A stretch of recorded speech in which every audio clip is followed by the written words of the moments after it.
driving him bananas in there. Where we get this shit from? Watching her. Know I be doing I shit learned too. about watching you. Know I took that chain off his neck. You just walk and walk and walk. Mm-hmm.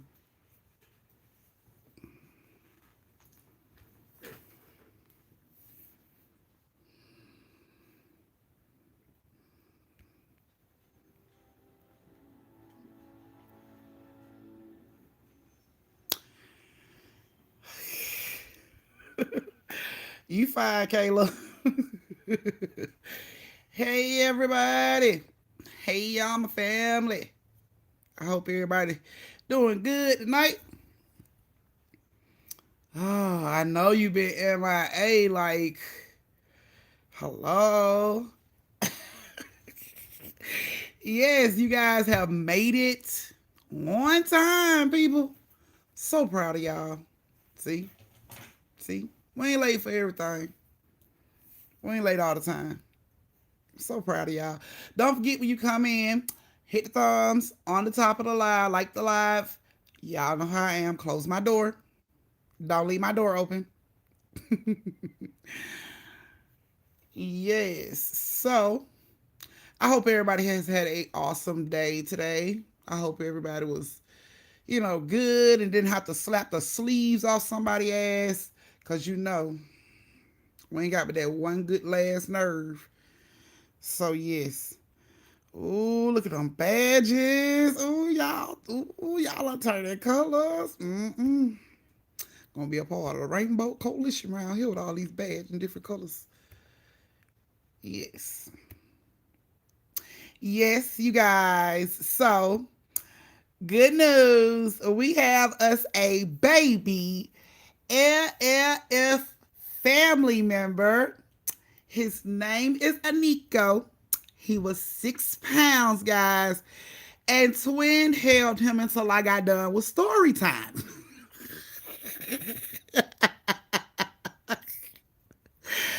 Twin held the baby until story time was over, guys.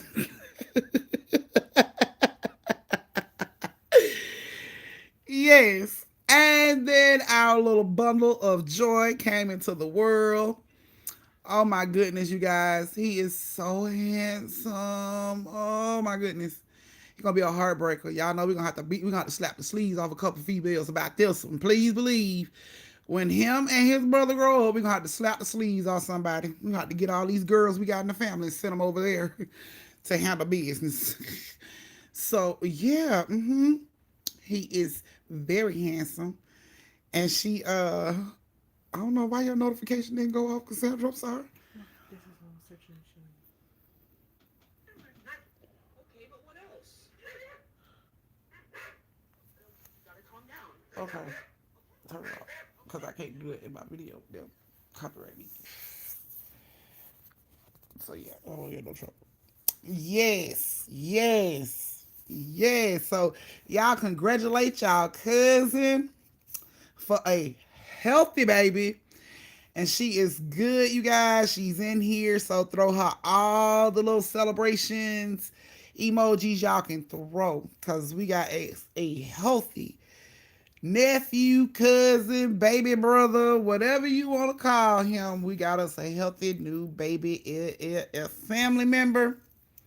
Yeah, so y'all know because she was telling me the night that I was doing my story time that she was trying to hurry up and get the rest of the story before she went in labor, so I kind of rushed it so I could help out. And I told her if she had the baby that night, I was gonna get my baby's shirt, a family member shirt. And you think I ain't gonna get it? Both my nephews. Yep. Get both my nephews. They if shirts, believe it. So they can rock and have their pictures too. So yes. Congratulations on a new baby, y'all. So we got us a new baby in the family. Oh, yes, I know. Mama, do you like my thing? I guess, yep.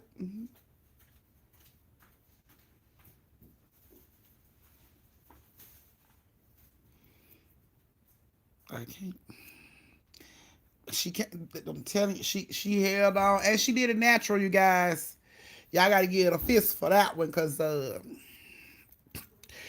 Boy, the first thing I was screaming for when I would have my children is where that person that give you that shot in that back, what that do that I need to see him right now. Him, her, they, them, whoever it is. I need to see him. Get it in me right now. Get it in me. I had to have the epidural ASAP, but she did it natural, girl. You are stronger than me, honey. Big as my kids' heads was. Honey. Mm. Yes. So Kim is in here. If anybody's having any issues, y'all know Kim is our resident Ghostbuster that we have. She can help you with anything. And yes, I want to know too, Chastain, who babysitting first? Who babysitting first so twin can get a break? Like, who babysitting first? And I hope you guys notice y'all badges. I wondered if anybody else notice their badges has changed colors. A lot of you guys' badges has changed colors. They like me, I will, me, okay. Everybody, oh my goodness. Like no, ain't no accidents, honey. Please, no, no, no. I keep my leg crossed to that man with the epidural show up. Hey, Kiki, baby. Yes, I need the epidurals, but she did it natural, y'all. I was like, woo. Hey, Sade, look at you. You I made it in here. Yeah, so we're gonna get started in like 2 more minutes, guys. But we just had to give our big love and hugs to our newest family member, baby Nico. I'm already finna give him a nickname. See what I'm saying? Nico already. Just throw him in love. Yes. So, yes, your baby gonna be hungry, real hungry at drill. You already know it. So, okay. Kim, which link you want me to post? Let's see, post the link for the membership. Okay, I'm sorry. Okay, hold on. Give me a second. So yes, while we wait those 2 minutes, everybody get their shout outs to the new baby. Oh, so adorable. Oh, I love babies. You know what? I love the ones you. I really love the ones you can give back. Those are the best ones right there. Whew. Cause boy, whew. Hey Sam. So yes, y'all just give y'all congratulations to the new baby, to twin on the new baby Nico. He is our newest little family member. He was born on Monday after story time.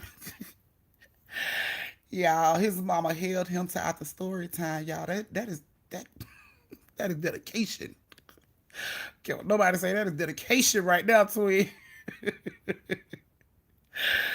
Yes. Okay, Kim. So I'm gonna post it now and I'm gonna pin it. So yeah. So you guys will be able to get that done. Okay. So yes. Okay. Yes. So okay. So who all is ready for this story time? Y'all get four tonight, right? No, I think y'all get two. Y'all get two tonight, right? Y'all get two tonight, right? I think it's two stories. Y'all get, yeah, I think it's two. I think y'all get two stories tonight. I think that's what it was.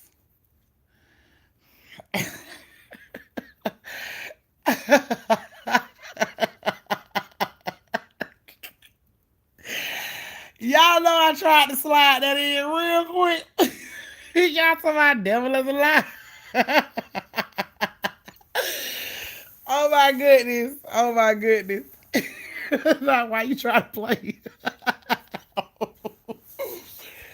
Oh my goodness, y'all are a whole mess. Okay, so if you just now, no, it ain't no five. Hold on, now you ain't finna slide that one in on me. No, it ain't no five. It is not no five. Look, okay, so if you're just now coming into the story time, don't forget to like the live. Thumbs up the live. Y'all know that's my front door. Close my front door. So when you thumbs up that live, you just close the front door for you. So close my front door, please. Thank you very much. And to all those oh, Neil, it came. Oh. Okay, I can't wait for my pictures. Please don't forget to. Oh, please. Don't. Has anybody else merch showed up? Because I haven't gotten pictures. And I asked y'all nicely for pictures. Don't make Auntie get mean for pictures. Not for pictures. Don't. So if you've already got your merch, I need my pics, please. Thank you proudly. Okay.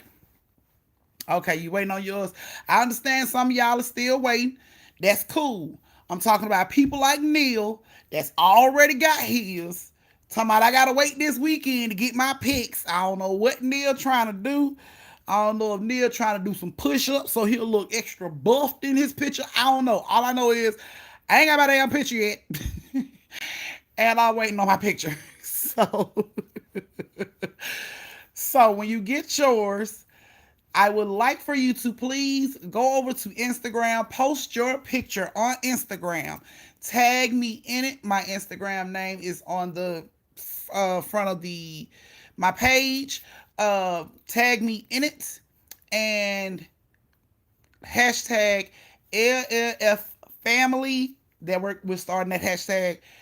And yes, so I can see those pictures because I am going to, yes, definitely send it across a bunch of social media outlets uh, from my accounts, my platforms. So please look snatched.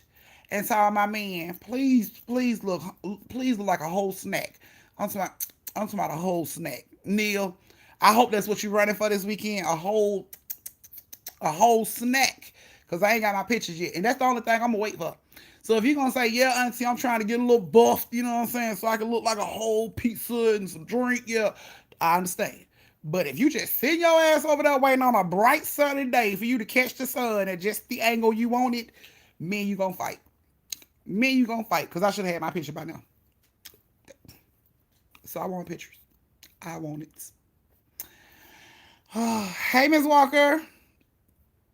Not I'm gonna tell you, I already look good. Well, awesome. Can I get my pictures, please? What are you waiting on? Like the perfect sunlight, moonlight, what dusk done? What are you waiting on? Like I need my damn picture. Like it should take like forever to get a picture. You already got your stuff. I need my picture. Just say it. Now they just got in yesterday at 8 p.m. That means you had a whole day today to flex up in them damn. I'm just saying. I'm just saying. I love you still. I'm just saying though, you had all day. You had all day, flex up in your pictures, you know what I'm saying? Like,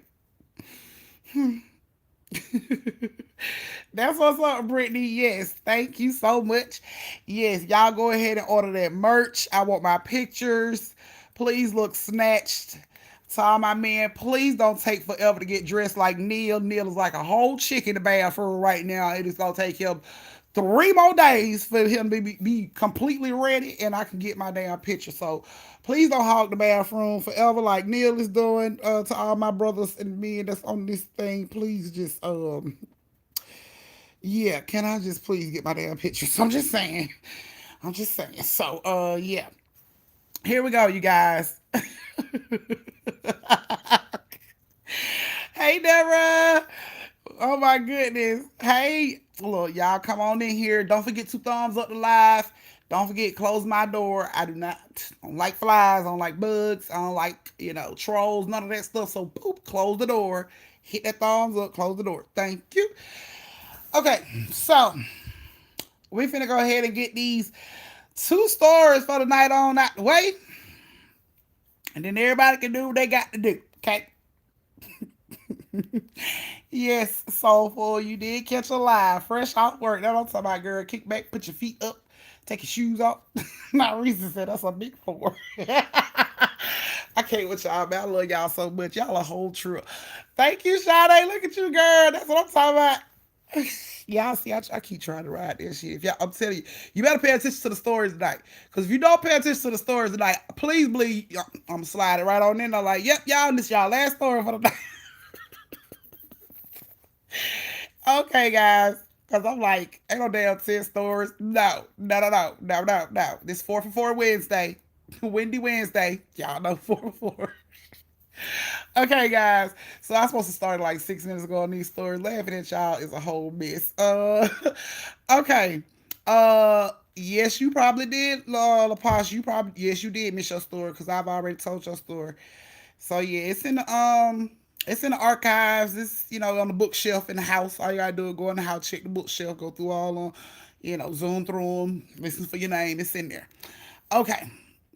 No, the hell, we ain't like no damn Win Dixie talking about 10 for 10. No, no, no, no, no, no, no, no, no. This is not Food Depot. Say none of that. No, no, Big Bear, none of that bullshit you got in your town. No. Okay, so here we go. The first story for the night is involving, yeah, and don't forget two thumbs up. Y'all, if y'all don't like the live, I promise you, we're gonna have some issues. We're gonna have some issues. All kind of issues. Okay, so if you got your lights turned out, for all my family members that can't turn the light out, I understand. But for all the ones that can, turn the damn lights out. Don't be a punk all your damn life. It don't make no sense. I'm telling you. Turn your lights out. Get your popcorn. Get your drink. Get all your little snacks, chips, honey buns, all that good stuff. Please, Magenta, please get your snacks together. Please get your stacks together. Yeah. Neil, we ain't doing DoorDash tonight. Okay? So, okay, if you cooking, that's cool. I understand. Look, Neil talking about it's on the way. See what I'm saying? Always, always. If you are playing the Lake Lanier shot game, you might well get your bottle, get your glass ready. And okay, if you get your locks retwisted, then I understand you can't turn the lights out. Um Neil said they on the way. Then you just see him say they on the way. uh what's going on with family night, family movie night? I had started told you it wasn't too many people showing up, so I mean, I ain't want to waste everybody's time watching movies with me. But I started back up. If you guys like, just let me know. So yeah. Okay, so this story time involves James Edward, which is another man in the family, you guys. We got another man in the family. James Edwards, Montreal Starks, another man in the family, you guys. Another guy in the family. Tamika Robs. And Neek Love 44, who we are calling Neek. So, I think we got like 5, maybe 6 men in the family now. Yes. Yes. Tamika, like I said, you cannot be a punk all your damn life, honey. All that, no. Yes, you're in this story, honey. You're in this story, honey. So, yeah. So we finna get ready to get this story time started. I hope everybody got everything they needed because I'm about to get ready to get it done. Okay. So James was a bus driver for school in Lake Lanier area, and Montreal was his bus assistant. And they would drive around, to get kids. No problem, no problem. So one particular morning, they get up to get the kids, and they go get these kids at like 5 a.m. in the morning. And in Georgia, 5 a.m. in the morning, it's like black as hell outside. It's dark as shit. So it's still dark outside at like 5 or something in the morning. So he would get up, and they would get to the bus, warm the bus up, and they'd hit their route to go get these kids from the Lake Lanier area. Now they would go. Nisi, in order for you to be in a story time, these are members that's in my story time. So these are people that have a membership with me, the family members that have a membership with me, and that is my way of showing my special love to them by putting their names in these story times. So I mean, I'm not like just not like I'm pulling these people out names out of a hat. All these people that you see that got the badges and stuff, those are the people, or people that do like the superstar stickers. I put their names in stories as well. But yeah, to continue. Um, so they get up and they, yeah, I do the superstar sticker people too. So they get up and they go to get these kids out of the Lake Lanier area, and they went to the first little, house, and kids were standing out there, and they waiting on the bus. It's regular morning. It's cold, but it's a regular morning. It's no rain. It's none of that. You know what I'm saying? So the kids get on, and they they get on the bus, and of course Montreal shows them where they got to sit, and James tell them good morning. They get on the bus, and he goes on to the next stop. And now the next few stops, no issue. He go right ahead, no problem, picking up everybody's child. Everybody's there with girl. Yeah, so everybody's at the bus stop waiting. For him to get there. So he go through all his stops. He has no problem picking up none of these kids. Now his last stop he get to, there are two girls standing at the bus stop. They are crying and they are wet. So when James pull up and he see them, thank you, Sade. When James pull up and he sees them standing on the corner crying and wet, he instantly opened the door and he like, girls, are you guys okay? Did something happen? And they just look at James and they just continue to cry. So Montreal gets off the bus and he looks at the girls and he like, are you guys okay? Where's your parents? And don't neither one of the girls say anything. So they just get, God damn. So they just they just, they just keep crying. So Montreal was like, just get on the bus. It's okay. We'll find your parents and we'll take you back home, or to the school or where we need to take you. So the two girls get on the bus. They don't say anything. They just get on the bus. They get on the bus. He tells them to go have them a seat. They go to the back of the bus and sit down. So he closed the door. James get ready to pull off, and the bus starts to shake as if it's about to cut off, and it cuts off. So he gets off the bus. He's telling Montreal, I don't know what's going on with the bus. It shouldn't be nothing going on with the bus because welcome Kim to the family, y'all. It took a long enough. Welcome Kim to the family. Welcome Kim. You already know your name gonna be in the story time, girl. And you're gonna have a personal welcome from me on the community board. So y'all welcome y'all cousin Kim. Took a long enough, right? She been here forever, but it took a long enough to become a family member. But anyway, so we got another one, y'all. Damn, we got another one. Welcome, Miss August Lady. What is that, Lynn? I'm hoping that's Lynn. I'm gonna call you August, baby. Welcome, August, to the family. August name, your name will be in a story time as well as a personal welcome from me on the community board. Yes. So y'all welcome y'all family members into the building. The family is getting bigger, y'all. I told y'all, boy, we getting big around this big. So anyway, so yes, so the girl, the bus starts to shake and it cuts off. So James getting off the bus and he looks at Montreal. He's like, it shouldn't be nothing wrong with the bus. The bus been serviced, tune up. It shouldn't be nothing going on right now. So he gets off the bus and he goes lift up the hood, look up under the hood to see what's wrong with the bus, and he sees nothing wrong with the bus. But then he hears footsteps behind him. So he swings back and the two girls are standing there and they're wet and they're still like whining, crying. And he's like, girls, why y'all at the bus? Y'all supposed to be on the bus. Like, are you okay? Get back on the bus. And they just standing there whining and crying. And he's like, are y'all okay? What's your name? And the girls get a little closer and they like, well, my name is Tamika. And the other little girl was like, my name is Neek. Okay. He said, so Tamika and Neek will be at school soon. Just go ahead, get on the bus, and everything will be okay. And he turns around and look back up under the hood to keep working on the bus. And when he looked back, the girls were gone. So he's like, okay, cool. So he looks at everything. He see ain't nothing wrong. He get on the bus. Montreal like, so what's wrong with the bus? Nothing. I can't find nothing wrong with the bus. I mean, nothing that I can see. So he gets back, he cranks the bus up, and it cranks up, but the lights flicker, but it cranks. So he got it like crunk up now, and they're driving to get ready to leave the neighborhood. All of a sudden, the bus cuts off again, like just rolling down the hill. So he had to stop the bus. And Montreal is like, what is going on with the bus? Why is it acting like this? Like I ain't been doing this all morning. Why is it acting like this now? So thank you, Kiki. So he was like, I don't know. So he pulled the bus over to the side. He still hadn't left the Lake Lanier sub like area. He was still, in that neighborhood. So he hadn't made it out. He was trying to make it out, but the bus kept cutting off. So he got off the bus the second time. Montreal was like, I'm gonna come out there with you. I'm gonna look up under the hood. I'm gonna see what's going on. I'm gonna look up under the bus. You look up under the hood. Something's going on. We gotta get this bus together. So they both get off the bus, and Montreal is looking up under the bus in the front of the bus, and again James is in the front of the bus looking up under the hood. They're looking, and Montreal see feet coming up, so he backs up and he comes off and up under the bus, and he looks back, and it's Tamika and Nick, and they're still standing there, and they just crying. And he's like, girls, and then James looked back and see him. He like, they did it last time. He was like, girls, get on the bus. We'll be at school soon. Get on the bus. It's okay. There's nothing to worry about. We got this under control. And they go back to doing what they're doing and look back and they're gone. So, okay, cool.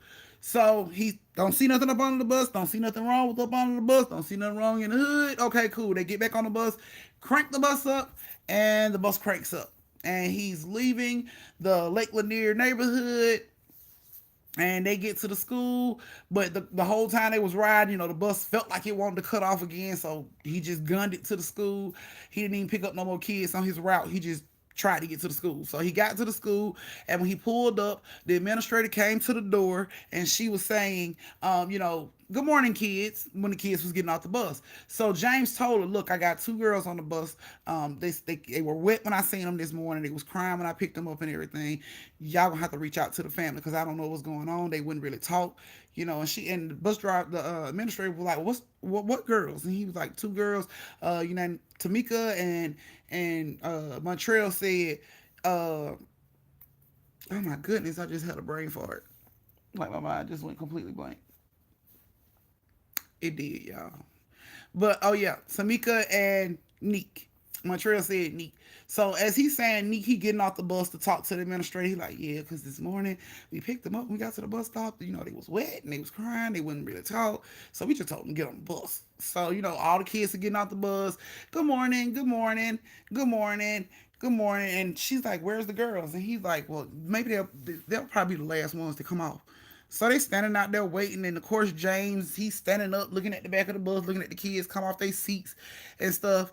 And last kid come off, and she's like, "Where's the girls?" And Montreal get back on the bus, and James look back, and they walk to the back of the bus, and there's no other kids on the bus. So he comes back to the front of the bus, and he asked the lady, did you see him get off the bus? And she was like, I didn't see anybody that was wet and crying getting off the bus. Is that what you asking? And he was like, Montreal, did they go to the back of the bus? And she's like, look, you guys figure it out because I got to help the other buses, but we do need to know where these kids are because we're going to have to reach out to their parents about this incident. And she walks off. So Montreal and James is like, checking all up under the seats, thinking maybe the kids are hiding up under the seats, row for row on the bus. To get to the last seat on the bus, and nothing. The kids ain't there. So now they are talking like, did the kids get back on the bus when we told them to get back on the bus last time? Maybe we left the kids. Maybe we left them, in the neighborhood because they did come up behind them while they were looking at the bus. And they did tell them to get on the bus, but they weren't sure if the kids got on the bus. So now James going to tell the administrator, well, we don't see the kids on the bus now, but we did break down a couple times and they did get off the bus. We don't know if, they did get back on the bus or not, but we'll drive back through the neighborhood and see if we can locate them. And she's like, okay, fine, cool, handle your business. Let us know, keep us posted. Okay, cool. They get back on the bus and they go back into the Lakeland neighborhood. Time they cross over the threshold for the Lakeland neighborhood, this bus start acting up again. Now it's trying to cut off and lights are flickering and John's like, not this shit again. You know what I'm saying? The bus is just rolling on down the hill, coasting until it cuts off. And the bus cuts off on them again.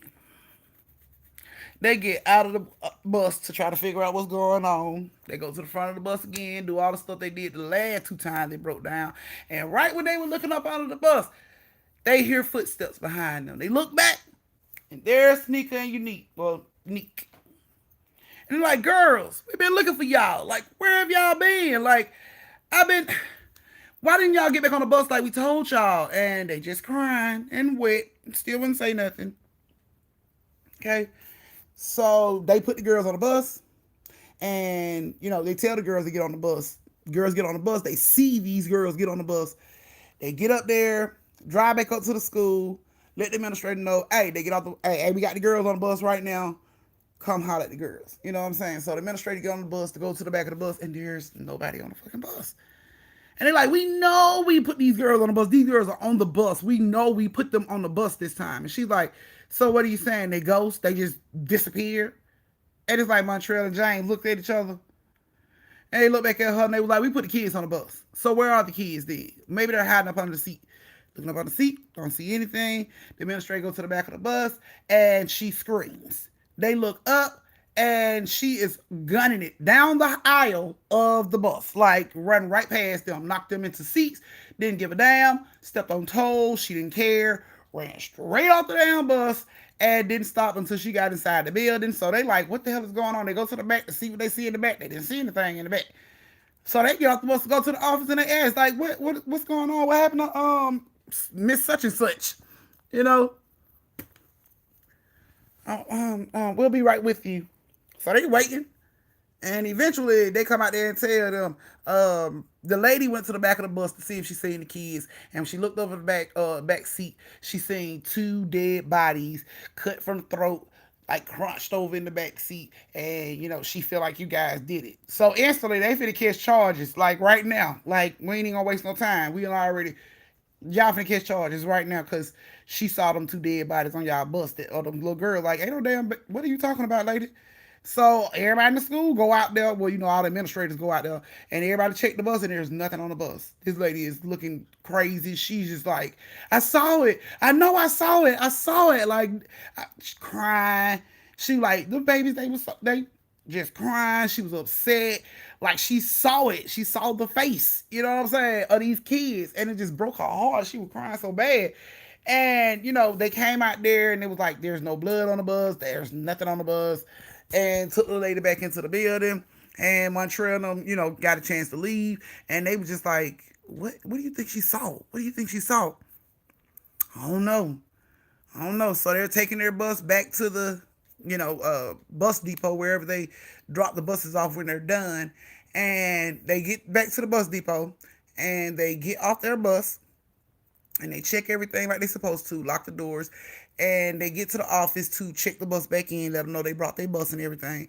And a lady comes in over the walkie talkie and she says, "Who had bus number blah, blah, blah?" And James like, "That's my bus." And the lady is saying he left two kids on his bus. It's two little girls on the bus. And James like, "Ain't no damn kids on this bus." And she's like, radioing in, telling them, yes, it's two kids on the bus. He need to come open this bus so we can get these kids off the bus. James is telling these people, ain't nobody on the bus. Montreal is telling them, ain't nobody on the bus. We checked, ain't nobody on the bus. So of course his supervisor and all of them go out there and they check the bus and there's nobody on the bus. Thank you, Sade. So they radio in to the lady like, "Can you come, show us, where the kids on the bus that you saw?" And she come out there and she look and there's nobody on the bus. But she swears she seen two kids, two girls standing in the back window of the bus, like with their hands on the bus, and they were crying and they looked wet. James instantly like knew it like instantly. James in Montreal was like, "Oh my goodness, it's like." So they kept, telling them, I don't know what she saw. It was no kids on the bus, and they walked through the bus. The supervisor walked through the bus, cleared it himself, signed off on it himself. There's nobody on the bus, right? James get to go home. Montreal get to go home. They received a call at 8 o'clock that night from the police saying that someone that I guess the security guard that drives through the bus depot called the police because he saw two kids was locked on his bus. Y'all, this y'all, this and to this day it still goes on like that. It's still he don't drive the bus no more. He don't drive that bus no more. He still drive buses, but he don't drive that bus no more. But they still get calls at the job like damn near every night for the security guard about these two kids being locked on a bus that they could never find when they open the bus up. So that bus is considered a haunted bus. To James, Montreal, the supervisors, all the security guards that have saw this happen, the policemen that have shown up to check and didn't see nothing. Yeah, and they keep the bus. They didn't even get rid of it. Not at all. They keep the bus. The bus depot keep the bus because they need buses. So they can't afford to get rid of the bus. So they kept the bus. James no longer drive it. Montreal no longer rides on it. But they still have the bus in the bus depot. And down there every night, security calls, the supervisors and let them know that the two kids are showing up on the bus again. And they've actually named the two kids. The company, the bus company that holds the bus when they drop it off, actually named the two girls. They actually have a name for these two ghost girls now. And when they get phone calls about them, it's like, oh, that's just Cindy and whatever, and oh my God, it's two kids. Like no, no, no, no, no, no, no, no, it's not two kids. It's nothing, and they have to tell people that, and it goes on. Mm-hmm. Mm-hmm. Yes, it does. So that's their little claim to fame, I guess. They tell people that it's haunted. They tell, other bus drivers, like the new bus drivers that come in, they let them know this bus is haunted. Don't nobody know believe until it pops off. And then that's when everybody's like, check please. I need another bus. Like, no, no, no, no, no. No, no, no, no. No. So, yes, that is James in them story. I don't know where these two babies came from. They could have drowned in Lake Lanier and the story just didn't go public or something, but these two babies won't leave the bus. And it's like because James and Montreal invited them on several times to get on the bus, now they won't leave the bus. And the dogs that the security guards bring out there to walk the grounds with them, they run straight to that bus and they bark as if they can see them two little girls on the bus. So yeah, right. I would definitely put a brick on the gas pedal and send that mug right off into where it want to be. Cause I would not keep playing with it. I would not keep playing with it. Not me. Yes. So that's y'all first story, Mr. James and Mr. Montreal. I hope you guys enjoyed your story, Montreal Starks. I hope you guys enjoyed your story. Um, yeah, but that and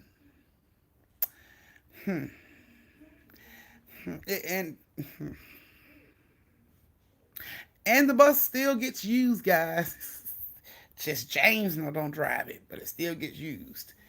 So they don't tell how many kids have reported something or mm. Oh my goodness. Yes, I hope you guys enjoyed your story. So Montreal never got on that bus again. He was a bus assistant for other drivers. He just never set foot on that goddamn bus again. And James said he was more than happy to stay with the company. He just wasn't driving that bus no more. So that's exactly what they do. They drive and ride in other buses. But James said they have kind of like made it like an initiation for the newest bus drivers to like give them the bus. Like, can you imagine?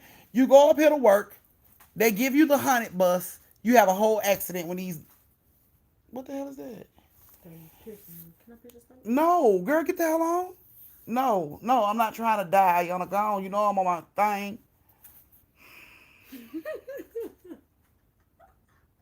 What are you doing? Muck, muck, muck, muck, muck, muck, muck, muck. Man, go on somewhere, man. See? I am. I'm gonna punch you in the throat, make your teeth click. Get away from me, man. That was the wrong part. Oh. So yeah, they don't ride those buses no more though. But yeah. Uh, Kiana Green. Kiana Green. Happy birthday, Kiana. I hope you have a grand time. I hope you got everything that you wanted, and I hope your mama went broke. I ain't gonna even say that. I'm sorry. I hope your mama spent a lot of change on your girl. So happy birthday, boo. Turn up for your birthday. Because you know you can't get your ass whooped on your birthday. That's the rule. Do what you want to do. Like, I don't know why they be messing with me, man. Like, just leave me alone. Go on about your business. And she know I'm on live, man. And we won't come in here. And can I do this? Like, go on, man. You know I'm on live. You probably just spied on my page, my live, just a second ago before you came here and started being nerve wracking. Now she 19. Girl, ready. Your mama can't. Girl, your mama can't do that. She can't even chop you off today. She can't cuss you out. She can't do nothing. So you better have at it till 12 o'clock, boo. Because after 12 o'clock, you can officially get your ass whooped again. And chopped off. She ain't gonna give a shit about your birthday.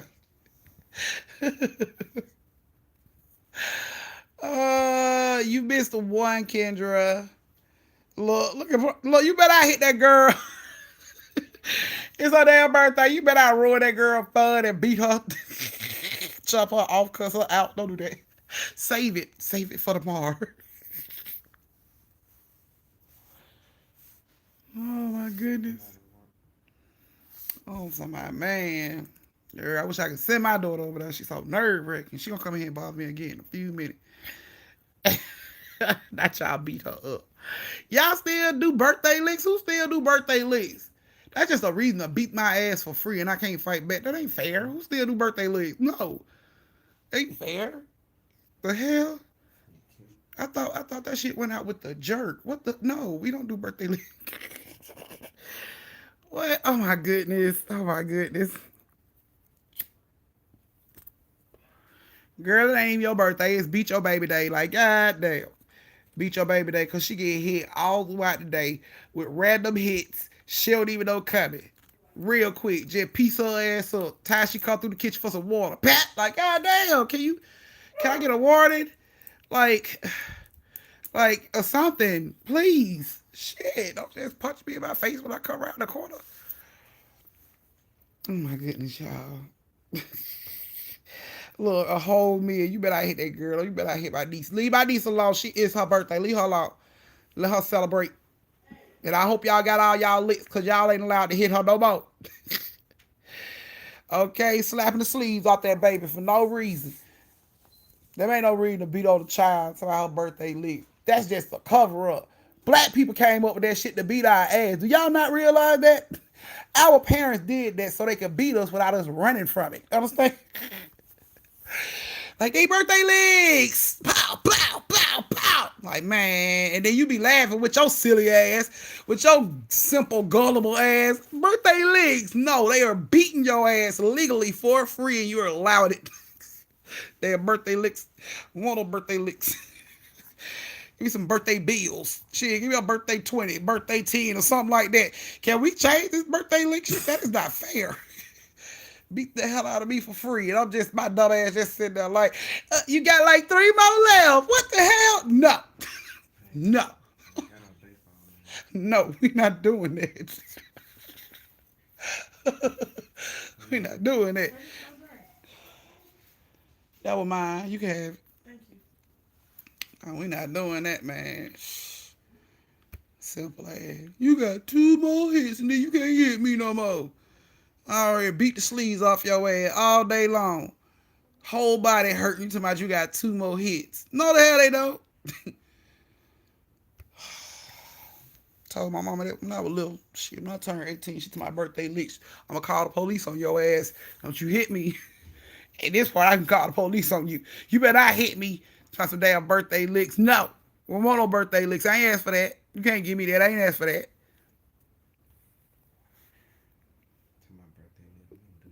Birthday licks. Hell no, I don't do no birthday licks. I only do my kid birthday lick just because I know they're going to come after my ass for my birthday. Mama, birthday lick. Then I'm going to have to legally slap the sleeves off one of my kids, like real quick. I'm talking about punch in the stomach, make a hair grow just real fast. Pow. Now I'm locked up, defects, all type of bullshit behind birthday licks. No. Booster badass.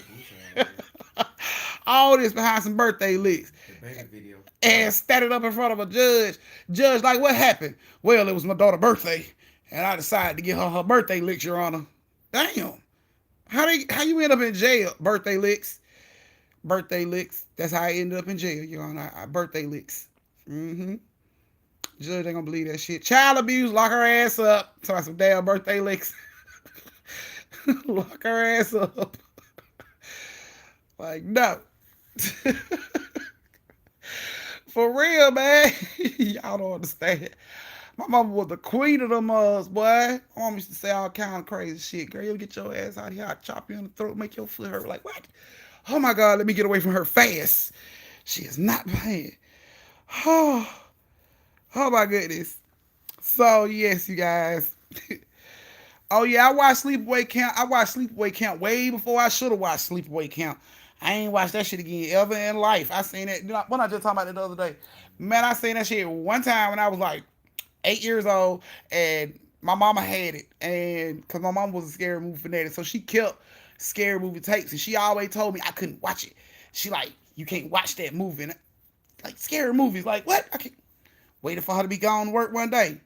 Popped on that movie. It was the worst motherfucking day of my life. I couldn't unwatch that. You can't unwatch that movie. Like it just ruined all. It just put all type of thoughts and questions in my head, and I couldn't ask my mama about it because I wasn't supposed to be watching it. So I didn't. Yeah. Now Sade, we can get down with those, but yeah, you know, family be trying to put frogs in your arms and stuff. Like, sleepaway camp.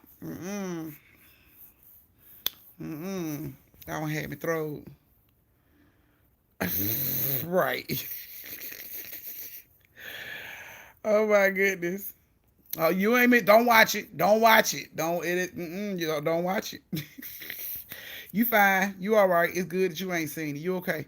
Okay, you guys, we finna go ahead and get started with this next story time. For everybody that was sending me superstar stickers and I couldn't interrupt the story, thank you for the superstar stickers, and your name will be in a story time. So if you're just coming in, don't forget to like the live.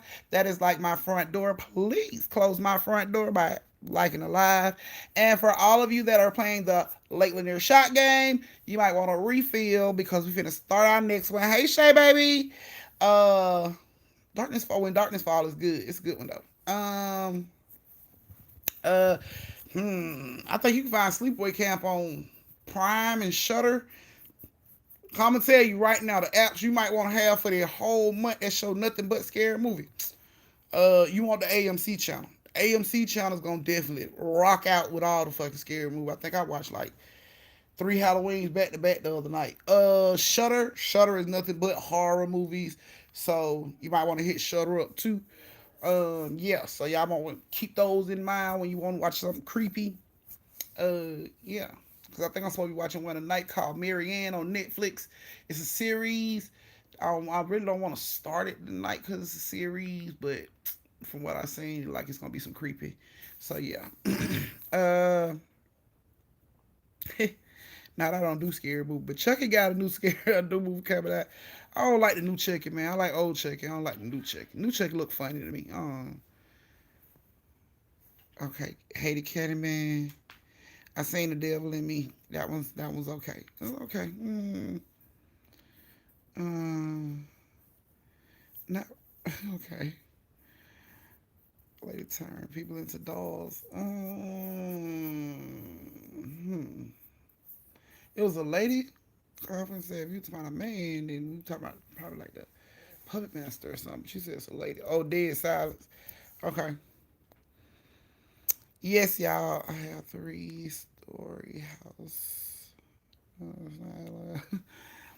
Okay, you guys. So here we go. If you are ready for the next story time, thumbs up the live. Turn your lights out. Get your shots and stuff ready. I like the Winchester. I want to go. You know what? I would love to tour the Winchester house, man. Like for real.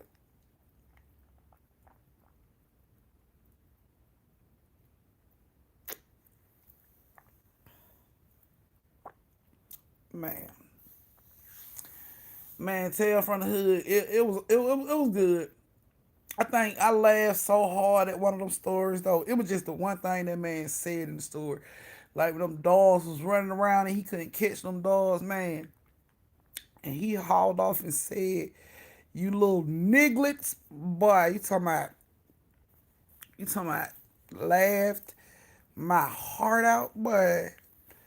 I was crying. I could not believe that. That's my first time hearing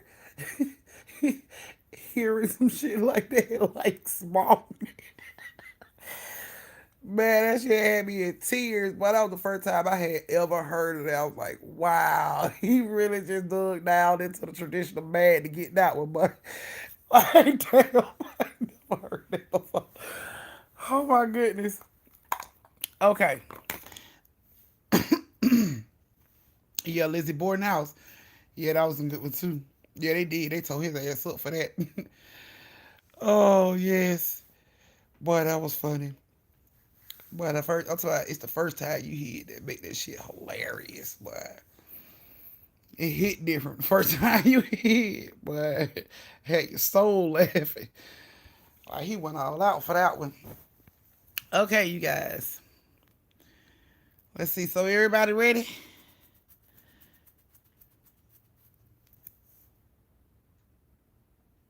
Oh man, Kim, you had a reaction to the vaccine. I hope you're okay, babe. Whew.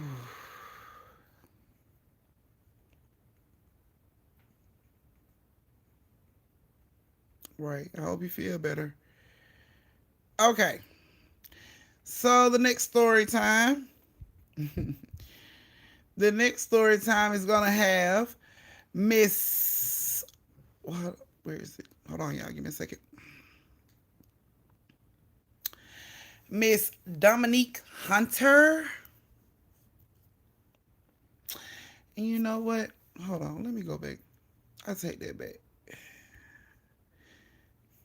Let me go through here real quick.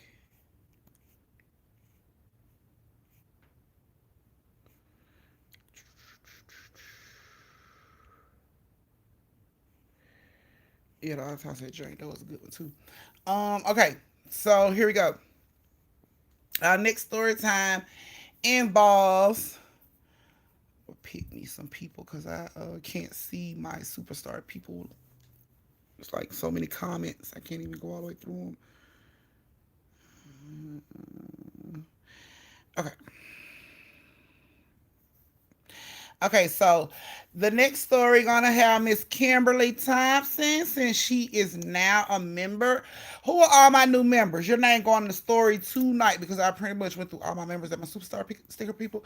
And if I haven't gotten your name, put your name in here because I mean, if you had like one of those screen names that wasn't your name, then I probably haven't done a story about you.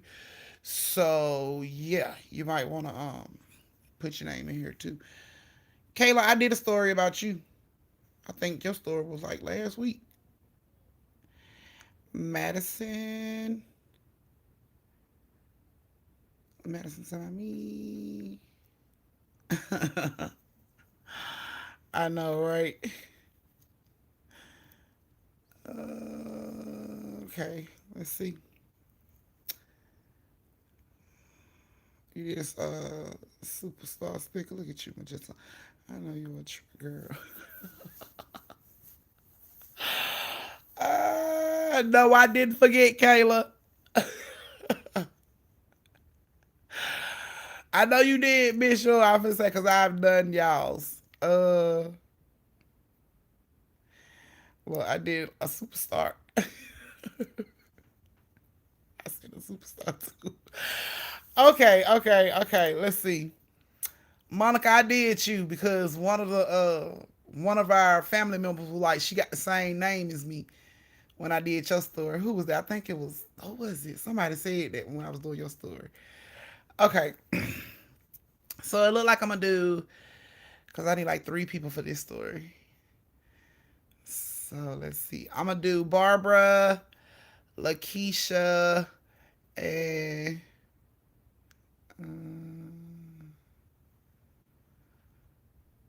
I'll do yeah you did and I'll do shot that you did not just join with your silly ass, and I do Miss Molly Green. So that's Molly, Barbara, and Lakeisha. Okay, so okay, so here we go. So Molly, Keisha, and Barbara uh, are sisters that live in the same house. They are like probably in their they're in the process of about to move out the house. So I say like 17, 18, seniors in high school. Um, Magenta girl. Okay, Magenta, put the name down that you want me to use for the next story time. Okay, and then you and the baby can hush. Okay, and y'all can be all right. Okay. Goodness, family members are always nerve wracking. I still love her though. She just nerve wracking. Okay. So yeah, they all in high school. Thank you, Keisha. They're all in high school, and they just like moved into the Lake Lanier area a year ago. They know a few people in their area. I'm not gonna tell you too much because this just recently happened to these girls. Um, I don't want to tell y'all too much, but yes, this is a fresh story that happened like less than 6 months ago. So, Let's get it. look at you to my let's get it. My husband, my biggest supporter, he a trip. Okay. Yes, twin had the baby, sweet tea. Yes. Congratulate her. She is on here. Twin had the baby Monday night. She had a healthy 6 pound baby boy named Nico. So he is our newest, smallest, cutest family member. Man, uh, man, man. okay, you want to be a scary ghost, Shay? Okay. Okay, Shay. Trinity. Hmm. Hmm. Okay. Yeah. So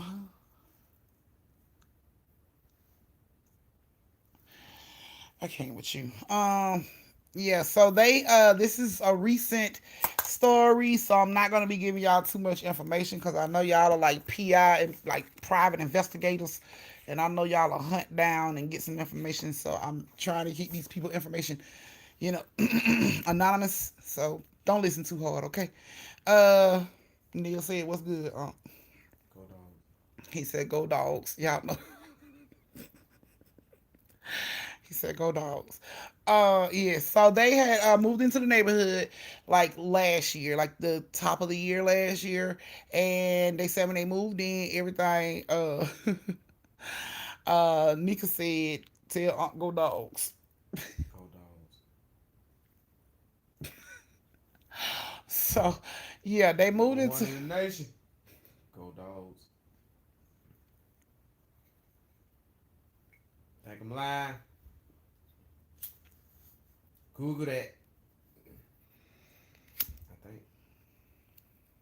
But go dog. Back to the story. So they moved into the neighborhood. They had all been there like, oh, babe, somebody said roll tide. Huh? Well, last week, number one, go dogs. so, so they so they moved into the lake of their neighborhood like last year sometime, and at the top of the year. And they said when they first got I'm gonna try to get there, my information right, but they be googling for real. Man, I I told love you, that shit. I told you the family's some fucking investigators. God damn, that shit in less than 30 seconds. Faster than Google. What? I ain't even kicked the first bite on the day. Yeah, what's up? Every time you goddamn put it on pause. I told you can't fuck with fail like that, baby. Huh? They go, they be on top of it, boy. You cannot say, boy. If it ain't facts, you better say You that better not shit. say that shit. I thought it was facts. They was goddamn number one last week. 2 weeks straight. What happened? Oh my goodness, I can't with you, man. Oh my goodness, y'all. Okay, okay. So, you're so stupid. So they yeah, so they moved into the Lake Lanier neighborhood like last year, the top of the year. And of course when they got out there, it was a lot of kids in the neighborhood around their age, high school kids, boys and girls, but predominantly boys. So they couldn't wait to get out here and find out who gonna be the next dude in their life. So they get out there and they're out there probably about a good week and a half. They meet a couple girls, which leads to them meeting a couple guys. And of course these guys are like college guys, so they're hanging out. And Barbara asked the guys did they know any good parties or anything like that, and they was like, we go down to Lake Lanier and we drinking, smoking, chill down there. You want to go down there with us? And of course, Lakeisha was like, the lake is far from here. Ain't we have to walk a long way? And they was like, no, actually, if you walk like 3 backyards over, we'll be at the lake. So they were down. Molly was like, I'm down. They like, let's do this. So they go to Lake Lanier, in the daytime. They go out there, walk around, sit in the woods for a little while, chilled. It was cool. Nobody came out there and bothered them. They seen it was a real laid back spot. Cool, right? So they get back to the house, and a couple nights later, Molly gets into it with her mom, and it gets real big, and she storms out of the house. And of course, Barbara and Lakeisha ain't just gonna let her leave the house all by herself. You know what I'm saying? Let her walk the streets of a neighborhood they really don't know like that. So, they was like, let's go to the hangout spot so we can, chill and she can calm down and everything. So like, big now it's dog, y'all, and they done been to this spot before with the rest of the kids at Lake Lanier, but they ain't never been by themselves down there. They've always been with other people in the neighborhood. But this particular time, Molly was so pissed off, she didn't want to be in the house. They weren't gonna let her walk by herself. So they walked down out to the Lake Lanier little hangout where everybody smoke, drink, and chill and everything. Okay, so they going down that way, and of course the streets are quiet. There's nobody out. Ain't no other kids out. It's just them that's out, which they was feeling like, maybe we should be in the house, but Molly's so pissed off, she's gunning it. She walking fast as hell towards the lake, period. Um, yeah, walking fast as hell towards the lake, period. She like, I just want to go ahead and chill, twist up and chill out, cause mom on that bull, you know what I'm saying? And Lakeisha like, we don't need to be down here smoking. It's getting late. Barbara like, we need to go to the house because they're gonna be mad. But Molly like, damn that. So they get on down there, and as they're walking through the woods, of course it seemed creepy because it's nighttime. Now, the way they went into the woods, it is a street light, light that hangs over the woods, like front entrance area. So Barbara was saying that she thought she would see somebody or a shadow or something, but Molly was so pissed off, she was just headstrong, getting to the spot, twisting up. That's all she wanted to do. She wasn't paying attention to her surroundings, none of that. She just gunning it through the damn woods with no problem. Meanwhile, Lakeisha and Barbara is like, do you hear? Do you hear all this stuff? Like, was it like that when we came down here the last time? She's like, girl, no, it wasn't. Like, I don't remember it being this creepy. So they like Molly. They call out to Molly, and Molly like, come on, man, because she need her bliss. You hear me? She need to calm down. She need to pump her brakes. But she's so pissed off. So she's still walking, and they screaming like, Molly, Molly. And then Molly just falls. So, of course, they run on into the woods to try to get to her to see, if she's okay, to help her up, and they get over to Molly and they help her up. And she stands up and snatch away from them. And she like, let me go. And they like, what is wrong with you? Like, calm down. We came down here to chill with you. There's no reason for you to be acting that way. And she just like, let me go, and she like combative. You know what I'm saying? Like, if you don't let me go, I'm punching in the face. Like, damn, when did they get that serious? We just trying to help you up. So Barbara and Lakeisha let her go. She kept storming on down to the spot where the little hangout spot. Walking so fast, she hella mad. Walking so fast that they can't even really see her no more. So they know where she's going. So they walking behind like, she tripping, man. Like, we already gonna get in trouble for being down here. Like, ain't nobody got time for all this. And then she wanna act like that. And they get to the spot and Molly ain't at the spot. So they're like, man, see, now she want to play games. She ain't come down here. Like, what's going on with her, man? And they screaming out for Molly. Molly! Molly! She ain't answering. She ain't saying nothing. Barbara like, maybe she just pissed off with you and, she ain't talking to us. Okay, whatever. That ain't no reason for her to be an asshole that I asked her, though. So they still calling for Molly. Molly! Molly! Molly! They hear a splash. So it's like, I know she didn't gonna get the late, bro. Like, it's dark as hell out here. Really, she would have got the late. So, okay. So they walk on down now, pissed off, because they like, how you gonna explain that? Like, how you gonna explain to mom and dad what the hell done happened to your clothes and stuff? Like, now they gonna know we done been all down here. Like, what is going? So they get to the lake, and they see like the little circle in the lake. You know how if you throw a rock in the lake and it makes the water like do that little ring type thing. They see that in the water. So they like, Molly, get out the damn water. We gonna get in trouble, man. Like, ain't nobody got time for all this because you so pissed off. Like, get out the water. And they see a head come up out the water and like swimming away from them. So they're like, man, come on. They're screaming her name, Molly. Molly, man, you need to come on. Molly, you need to come on. Nothing. Just swimming further and further out into the lake. So I get a long ways out into the lake. And they are screaming at the top of their lungs, Molly, you need to come back. You need to come back. And then they see Molly start to have trouble in the water. Like she goes up, she come down. She goes up, she come down.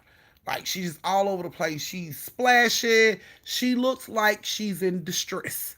She looks like she needs somebody to save her. But of course, Lakeisha and Barbara couldn't get to her. You know, they couldn't swim that far out. Even if they could swim that far out to where she was, they wouldn't have got to her in time. She'd have been dead. So they just like screaming and crying, come back, swim back this way, try to swim back this way. And they can hear their names being called, help me, help me, help me, help me. Every time, Molly will come up out the water screaming, help me, help me. And they just like, come back, swim back this way, swim back this way. And they see Molly go down and Molly don't come back up. So they looking all around. I'm talking about all over the damn lake. They looking all around to just see if they see a head to pop up or something. They sat there 10 minutes looking around. They ain't see nothing. So now Barbara and Lakeisha is crying. It's like, oh my God, we finna have to call mom and dad. Somebody gotta come find her. We gotta get her out of this water. So they pick up the phone to call their mom and dad. Mom and dad come down. They're like, what are you talking about? And they like, Molly went into the lake and we seen her and she drowned. Like she been up under the water too long. She drowned. They just crying in their mom and dad's arms and, like holding on to them and just like really boo-hooing, like y'all ain't doing nothing. They like, help her, y'all need to help her. She's in the water, like y'all need to help her. And the mom and dad is like, okay, babe, we gonna help her. We gonna help her. And they, sit down. Come on, calm down, calm down. We gonna get help. Calm down. You two need to calm down. We gonna get help. Okay. So the mom picks up the phone. She calls for help. Help shows up.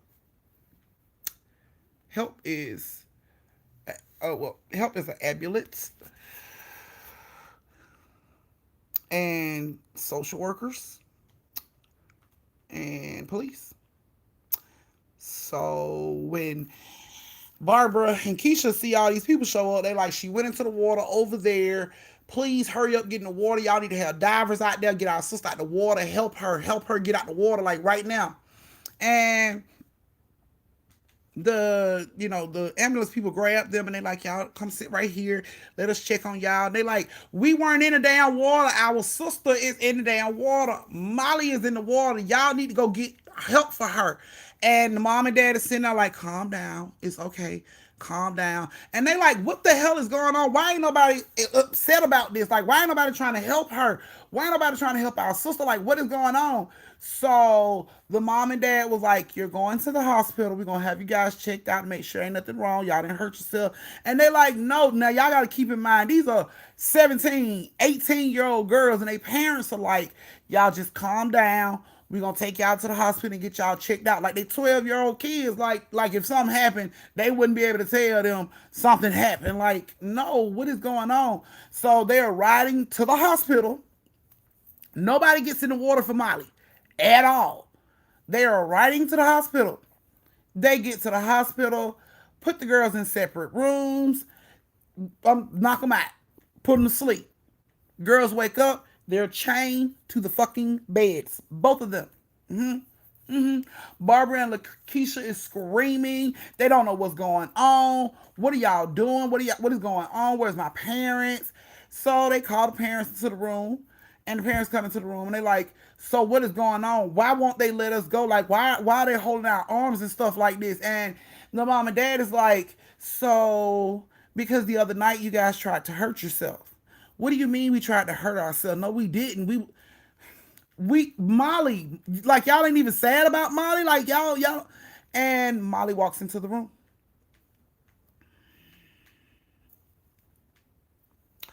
what the? So both of the girls are like thrown off. Like I seen her die. I seen her die. Like in the lake, I seen her drown. Both girls were saying the same thing. They saw her drown in the lake. Okay, so the parents told them apparently they have been speaking to something or someone that's not there for the past 3.5 months. They would follow this person. They would call this person their sister, even though they would walk past their sister room and she would be right there in the room. They would at the corner. So apparently they had been following a spirit or something that reflected their sister, that had the image of their sister Molly. And this had been going on for 3 months. The parents had already put therapists in place to talk to them about what was going on. And apparently, what they are telling the therapist is that Molly is the one that's out of control. They always have to watch her, and every time something happens, they have to make sure she ain't trying to hurt herself. And we just being protective sisters. And meanwhile, Molly is the shy, quiet child that really don't even talk to nobody. Don't have no friends too much. She prefers it like that. She's quiet, and the sisters paint her as this out of control teen that's like sneaks out of the house at night, so they have to follow her to keep her safe.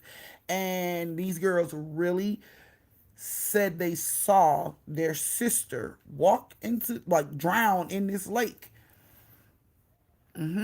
And they believed it. And every time something would happen in the house in those past 3 months, if they would go outside, if they would get in trouble for coming in late, the parents would be like, so why were you guys late? And they'll be like, because we were out with Molly. When the parents would be like, no, Molly was here.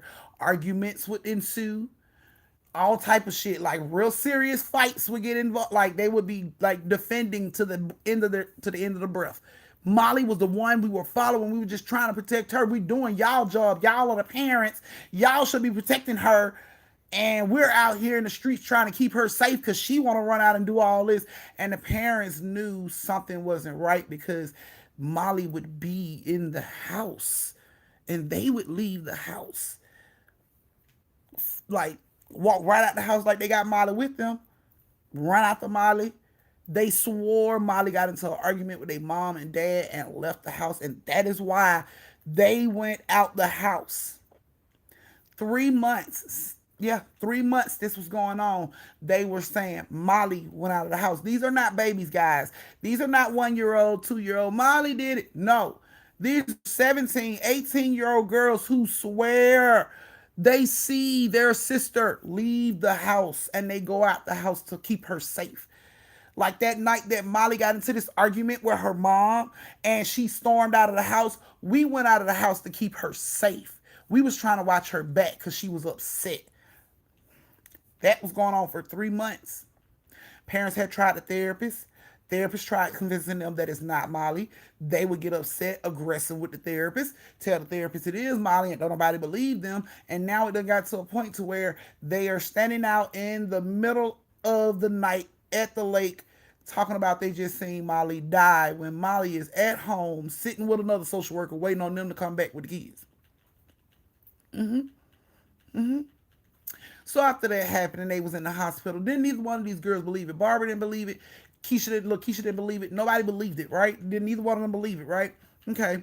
So why these girls ended up in a facility for 2.5 months after that? Because nobody believed it. And when they got back home, the same shit started up again. They would see Molly leave the house. They would see Molly pick up knives, steal money out of purses. But they were told in the facility that the Molly they see isn't real and to ignore it.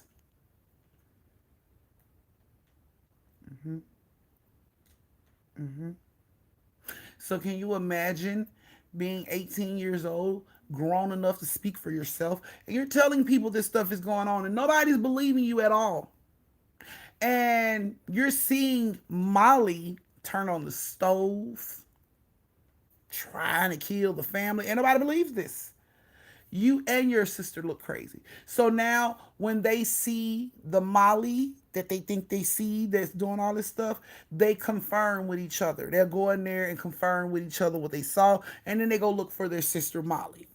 They have been, it has been times where they have went to do that after seeing Molly storm out of the house to go do some devilish type shit, like get in trouble. They would come to each other and confirm, did you just see Molly go out the house? I saw her went out the house. She was mad. Okay. Walk through the house, go straight into Molly's room, and Molly's laying on the bed. Watching TV. No, they're not twins. Mm-mm. So, I don't know, but apparently they've gotten closer with Molly, their sister. Not the Molly they see, their sister. That's the only way to keep them sane. To know, they're not losing their mind and it's not their sister and they're not following the wrong person. Mm-hmm. And they're still going through this right now in the house they live in right now. Mm-hmm. Yeah. So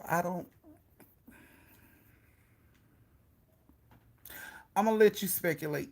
I'm gonna let you go from there, cause yeah, yeah. So that's what they're going through in their house, and of course their mom and dad don't believe them, at all. Um, so of course they reached out to me to see if I will believe them, and I'm like, I believe you, you know. So Molly's a whole handful, and it's something they're still dealing with right now, but they can't really get help for it because mom and dad don't believe them. But Lakeisha is 18 and is pursuing her own apartment outside of her house at the Lake Lanier area. She is pursuing an apartment outside of the area, and Barbara intends to move out with her sister. And they intend to leave Molly at the house with their parents. So all they could say was, we've been going through this and nobody believed us, but it's all good because I'll be 18. I have enough money to go get my own spot, and then we ain't got to deal with this no more. So that's their solution for what they're going through. Now, they gonna leave me there. You are the problem, Molly. You are the motherfucker showing up in places you ain't supposed to be. I would leave you there too. Family? Molly is new here. Molly don't know our creed. Can someone put our creed in the comments so she'll know? Cause Molly don't know our creed, guys. Give it a second, Molly. You'll see in just a second. See. Here it comes. Here it comes. Gonna start showing you. Mm-hmm. Mm-hmm. Mm-hmm. Mm-hmm. Yep. Mm-hmm. Yep. See, Molly? See, that's what our family creed is right there. See? Mm-hmm. Self-preservation. We don't save others. Our merch say we don't save others. When you look at the shirt and the hoodies that we have on, we don't have to tell you we don't give a shit about your life and we gonna only save ourselves. Our shirt tell you that. So we wanted, please believe Lakeisha and Barbara was not in the business of trying to save you, Molly. They are trying to save themselves. Because they are the ones that had to do time in a psychiatric facility because they seen your ass walking around the house breaking laws that they was getting in trouble for. So yeah, leave you behind. You the good child, apparently, to the mom and daddy. You're the good child. So probably do have a sinister side, Kim. Yeah, apparently, according to mom and dad, you can't do no wrong. So they leave you exactly where you are good at, which is with mom and dad thinking you innocent with everything. So they are tired of feeling like they are losing their mind. So they went on and yeah, they're about to get their own spot and get gone. Like there you go, Barbara, I'm gone. Yes, get their own spot and disappear. They're getting the hell up out of the Lake Lanier area. They ain't even worried about nobody believing them no more. It's like I ain't got but a couple months and I'll be out here. So yeah, yeah. So yeah, Molly, we don't save. Yeah, everybody for themselves. That's how we do it. It's every man for himself. That's how we do it. If we did a family reunion at Lake Lanier and you decided to get your ass in the lake and we saw you splashing and struggling, you know what my family's gonna do? We're all gonna look for a lifeguard. Hey, hey, you in that clean ass lifeguard uniform. Go out there and help old girl because we're not coming. And Lord forbid you got the keys to the car we rode in. Now we're looking for the dive team. Hey, and when you pull her body out, can you get those keys out of her pocket? Because we're not coming. We're not coming. Not at all. Not at all. I still love you, but we not coming, baby. I'm telling you. We not coming. Don't look for none of us to come because when it comes to Lake Lanier and my family and people getting in, for the ones that don't get in, it's a spectator sport for us. We watch y'all struggle, fight, and try to save y'all own damn lives. We don't get involved. We don't get involved. Right. And if they can't find your body when they go down there to look for you, we do not mind lifting or Ubering back home. And we gonna speak of you in good fashion. She was a good member, guys. She was a sweet person. That's as far as it gonna go. Cause we not saving nobody but ourselves. You will be a permanent resident of Oscarville, baby. Check and mate. So before you go, you might as well. Right, we loved her with everything, and she will be missed. But I don't see. I don't see. Ain't no use in all of die. It don't make no sense for all of us to die to save you because you didn't want to listen. Oh, no. Because half of my family ain't gonna even be at Lake Lanier. Half of us gonna be in a parking lot with binoculars, watching on the safe side. So, now y'all remember Molly? Yep. Okay. Right. Somebody got to tell the story. We can't all die. Who gonna tell the story if we all die? We want our story to be told right, and we can't nobody tell our story. So, yeah. Now we can see her smiling down on us from the upper room. Girl, you're gonna be talked about real good, but in past tense.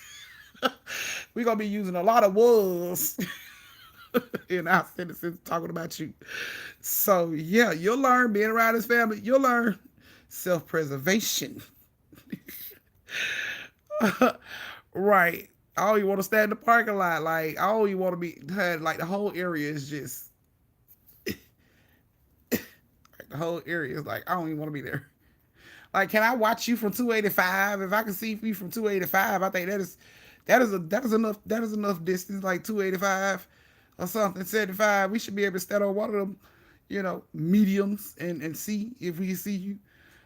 There you go, Deborah. We don't hate, we self-preservate. There's a difference. Oh my goodness. It look like something blue behind you to the left. You see it? Oh, okay. Right. Okay, guys. So brief intermission. You got time to look, bow your head and close your eyes. Lord help Miss Molly. She is a new resident of Oscarville, and they done came and took down the first class in our new home. And it done made a new ghost. I can't with you. Okay. And girl, you don't even want to hear the excuses we got for your ass when it's when you call and ask how we going. Girl, you don't want to hear the excuses. Please believe that. Have your ass crying. Cause we go above and beyond just to not go. No, I'm putting Mr. Brown church finger in the lake. I can't. Okay, so yeah, this is your time where you would get you some more drink. Use the bathroom for all my Prego family members. And for the 3 people that ain't liked the live yet, can I be in the next story. They like story 3, right? Now I gotta bathe my fish. See, here you go. Here you go, Molly. You asked. No, here come the excuses. I gotta bathe my fish. Mm-hmm. Mm-hmm. Mm-hmm. Yes, Danielle, you finally caught me. We are not on story 1, Sade. You be trying it too. I knew you were gonna be trying it all night. Oh my goodness, we on story 3. I'm finna go to the 4th story. This is y'all last story of the night, so I'm gonna make it good. I'll make it good. Might make some of y'all sad, but hope not. So we finna do our final story. Uh, yes. Now I gotta fold my grass. I can't. Okay. Oh my goodness. It's okay, Brittany. We understand. We understand the fam. You gotta do the fam thing. Y'all, I'm so digging these badge colors. It's like so many different colors, so pretty. Gotta walk my turtle. Mm-hmm. I just lost my legs. Yeah, see, we got all excuses in the world when it's when you get to asking about going to Lake Lanier. And then somebody tagged me in a video on TikTok of like the army doing their little training in Lake Lanier, and they show them jumping off the plane into Lake Lanier. That's all they show is just them jumping off, and I'm just like, whoever tagged me in, and I'm like, so where's the video of their ass getting back on the plane? Because that's the part I'm looking for. Down them jumping in, I want to see the part of them getting back on the plane, because they didn't have that part. It didn't even like it was a part 2 to it. So now Oscarville may have Army too. This is crazy, y'all. This is crazy. They might have Army people too now, y'all. Like, this is crazy. Right, because I didn't see a video of them getting back on the plane. Like, yeah, we survived Lake Lanier. Yeah, we jumped in and we're here. Like, no, it's just a video of their ass jumping in. That was it. Like four dudes just jumping in. So I've been watching the news lately, like just waiting on them to be like 4 Army recruits was in training and jumped in Lake Lanier and didn't come back. Like, I'm just waiting on the story. I'm just waiting on the story. So yeah, that was story 3. Now it became now it became poor Oscarville. How stupid. Oh my goodness. What? Girl, not say that shit 10 times in a row. Are y'all that was too cool. Quit playing. Okay, so everybody got their shot. Late Lanier, Late Lanier, Late Lanier, Late Lanier, Late Lanier, Late Lanier, Late Lanier. There you go. Boom. So I hope that just went on and yeah, you will.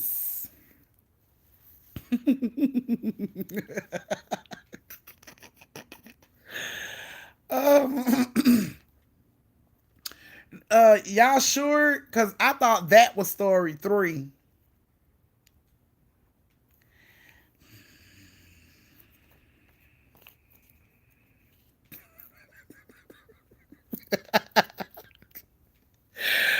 Oh, no, see, nope, not drinking tonight. Oh my goodness. Okay, y'all are miss, man. Okay, we finna get ready to crack the next story time. What? That was not story 0. Come on now. I'm finna start story 3. So you guys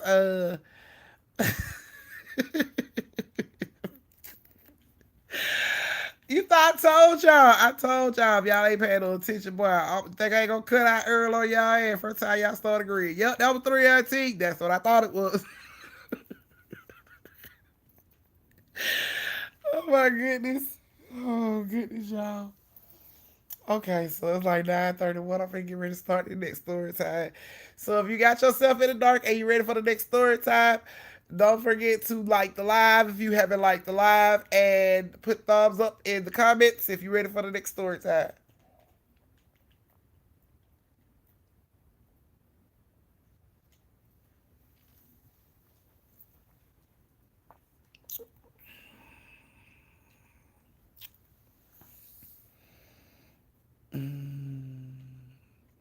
Now she got some gummy worms.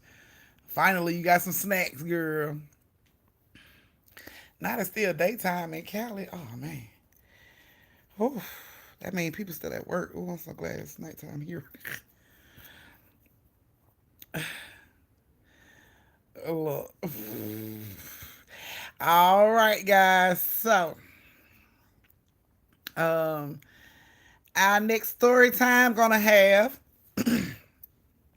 Let me see, Miss Madison Moore,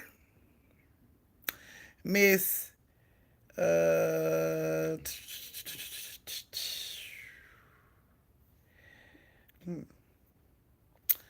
Miss Sinful. Yeah, that we gonna call Sin. And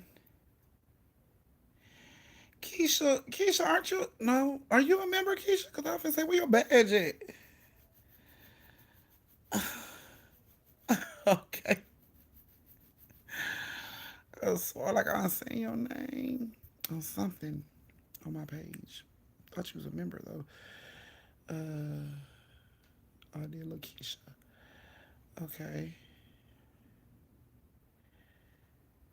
Val, yes, you got a story. And you know what I'm gonna do, y'all? I'm gonna go through all my story time. I'm gonna take time out. Go through every last one of my lives with my story times. And then put y'all names in the description so y'all can find y'all story times. Okay. That's what's up, Kim. When you wanna do it? So Kim, like Kim finna do a raffle, y'all. She's gonna do a drawing or a reading. As y'all know, Kim reads. Um, yeah, she reads futures and stuff, guys. So might want to jump on, uh see who got them some things going on, some men showing up in their life and stuff.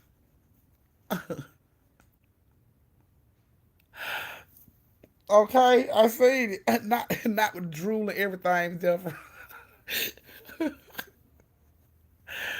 Thank you. Yeah, so Kim, like she's gonna do a drawing. She's gonna reach out to me with the details, and we can see who's gonna win this drawing. Maybe y'all got a love interest. It's gonna show up in your life, or big job change to bring in a bigger bag, or non-members don't get their name in story times. But because tonight I had ran out of members for the stories, that's why I was picking members tonight. But that don't normally happen. Just showing love to the people that support me. So yeah, but just to let you know that don't normally happen. That's not an everyday thing. So yes.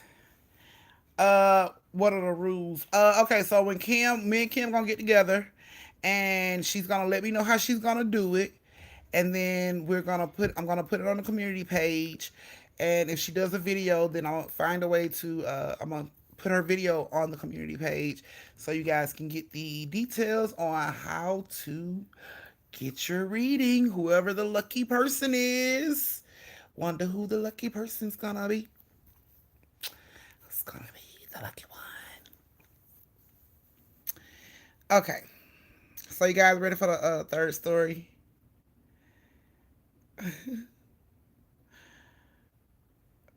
Okay, you couldn't find her on Facebook.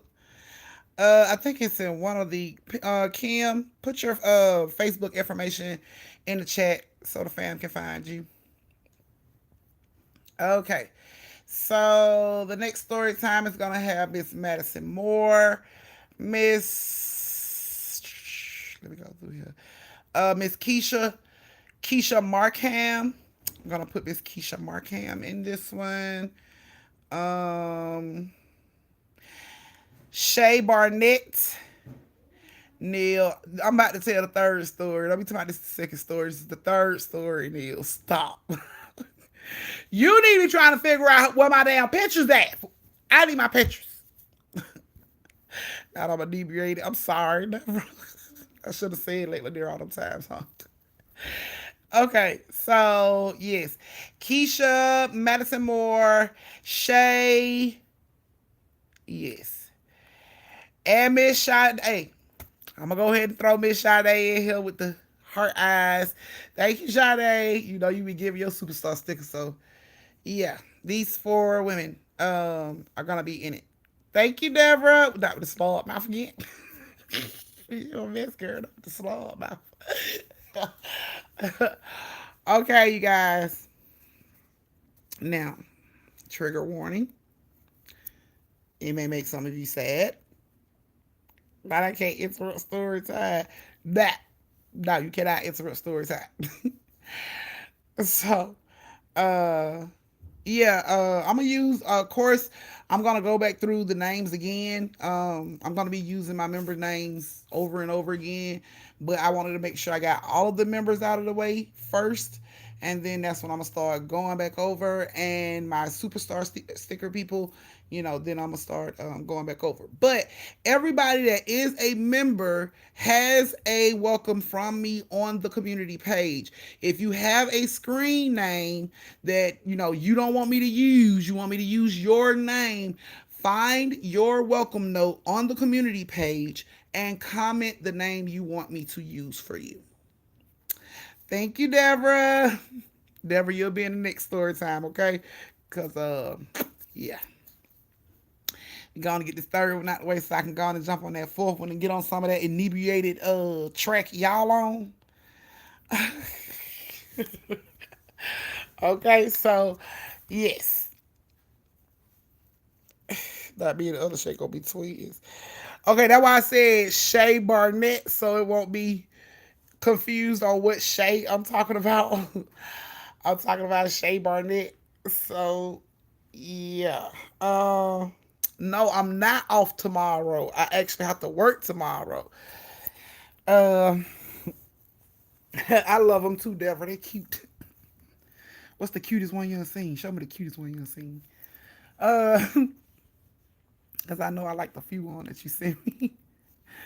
Okay. Yeah. So, like I said, Miss Madison Moore, Miss Madison Moore, Miss Shay, Miss. Oh my goodness, it's hot. I'm trying to remember everything. Oh, okay. Madison Moore. Madison Moore. Shut up. Sade, Shay, and who was the fourth? Did I call a fourth person? I think I called a fourth person. Did I call a fourth person? I know it's. Becky, can you turn the fan on? It's like hella hot. Yes, thank you. Um. Okay. There it is. So Keisha Madison, Keisha Madison, Shay, and damn, why I keep forgetting y'all names like that? It's like, oh my goodness, y'all know I'm tired. I don't know I'm gonna go through this. Keisha Madison. Oh my goodness, y'all, I'm so sleepy. Keisha Madison, Shay, and it was. Oh, I'm done. Yes, I'm so tired, y'all. Okay. Keisha Madison and Shay. Yeah, and Sade. Keisha Madison, Shay, and Sade. Aha! I know. I'm trying, y'all. I'm so tired. It'd be so much going on. Okay. Okay. I'll use their names as well, Jersey. Now it was sinful. It was sinful. Okay. You know what? I'm finna. You know what? I ain't finna keep playing like that. I'm finna just put it in. So I'll have it. Okay. Y'all gotta excuse me. I be running all over the place. My mind be everywhere.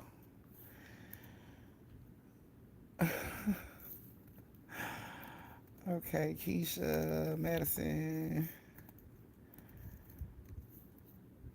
Sade, Sinful,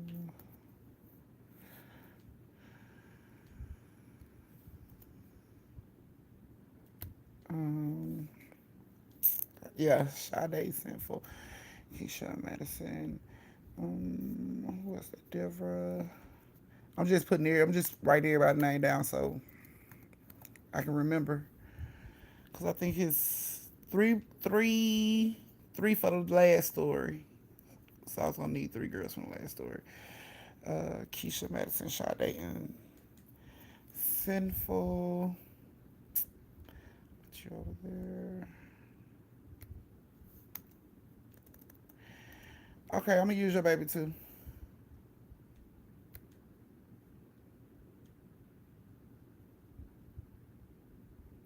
Okay, I'm sorry, guys. Like I said, it's been a long, long day. Um, yeah, and Shay. Okay, so yeah, so okay, so this one I know. I know, right? I be so looking forward to the weekend, y'all. I be drained. Okay, so in this story, I'm using Keisha, Madison, Sade, and Shay. Okay, so Shay Barnett. So y'all know who I'm talking about. With Shay, I'm talking about. So yes, so these four ladies. Yeah, I got you, Shay. Okay. So yeah, so Shay and Sade, pretty much best friends since childhood. They families grew up together.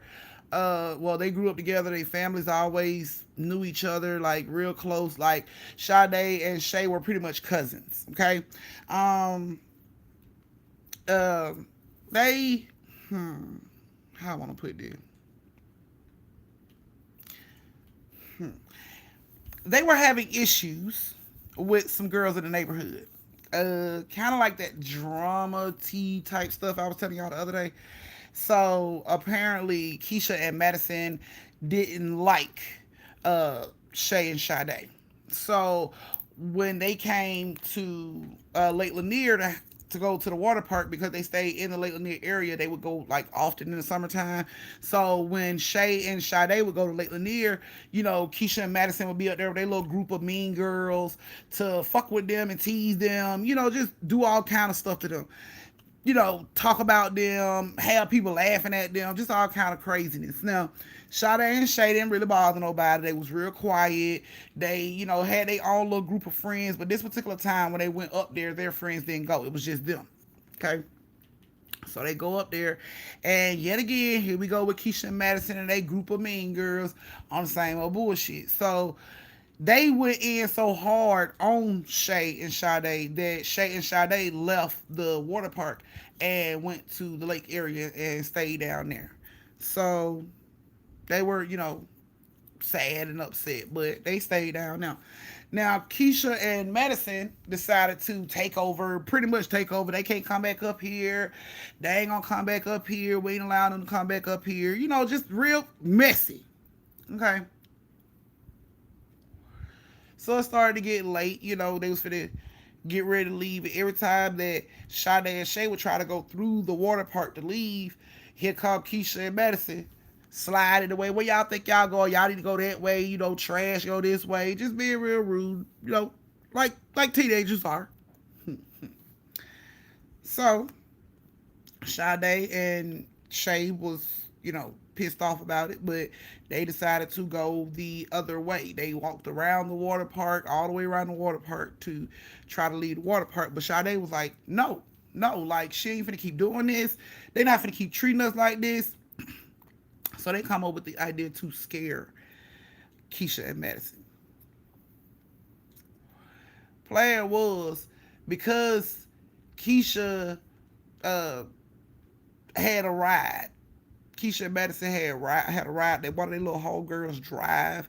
So they had, rolled up there. So Sade and Shay plan was to hide, behind their car. And then when they get in the car, because the car that they were riding in was like a convertible, so it didn't have no roof on the top. So their plan was to wait for them to get in the car and then, grab them as they pulling off or whatever they plan was.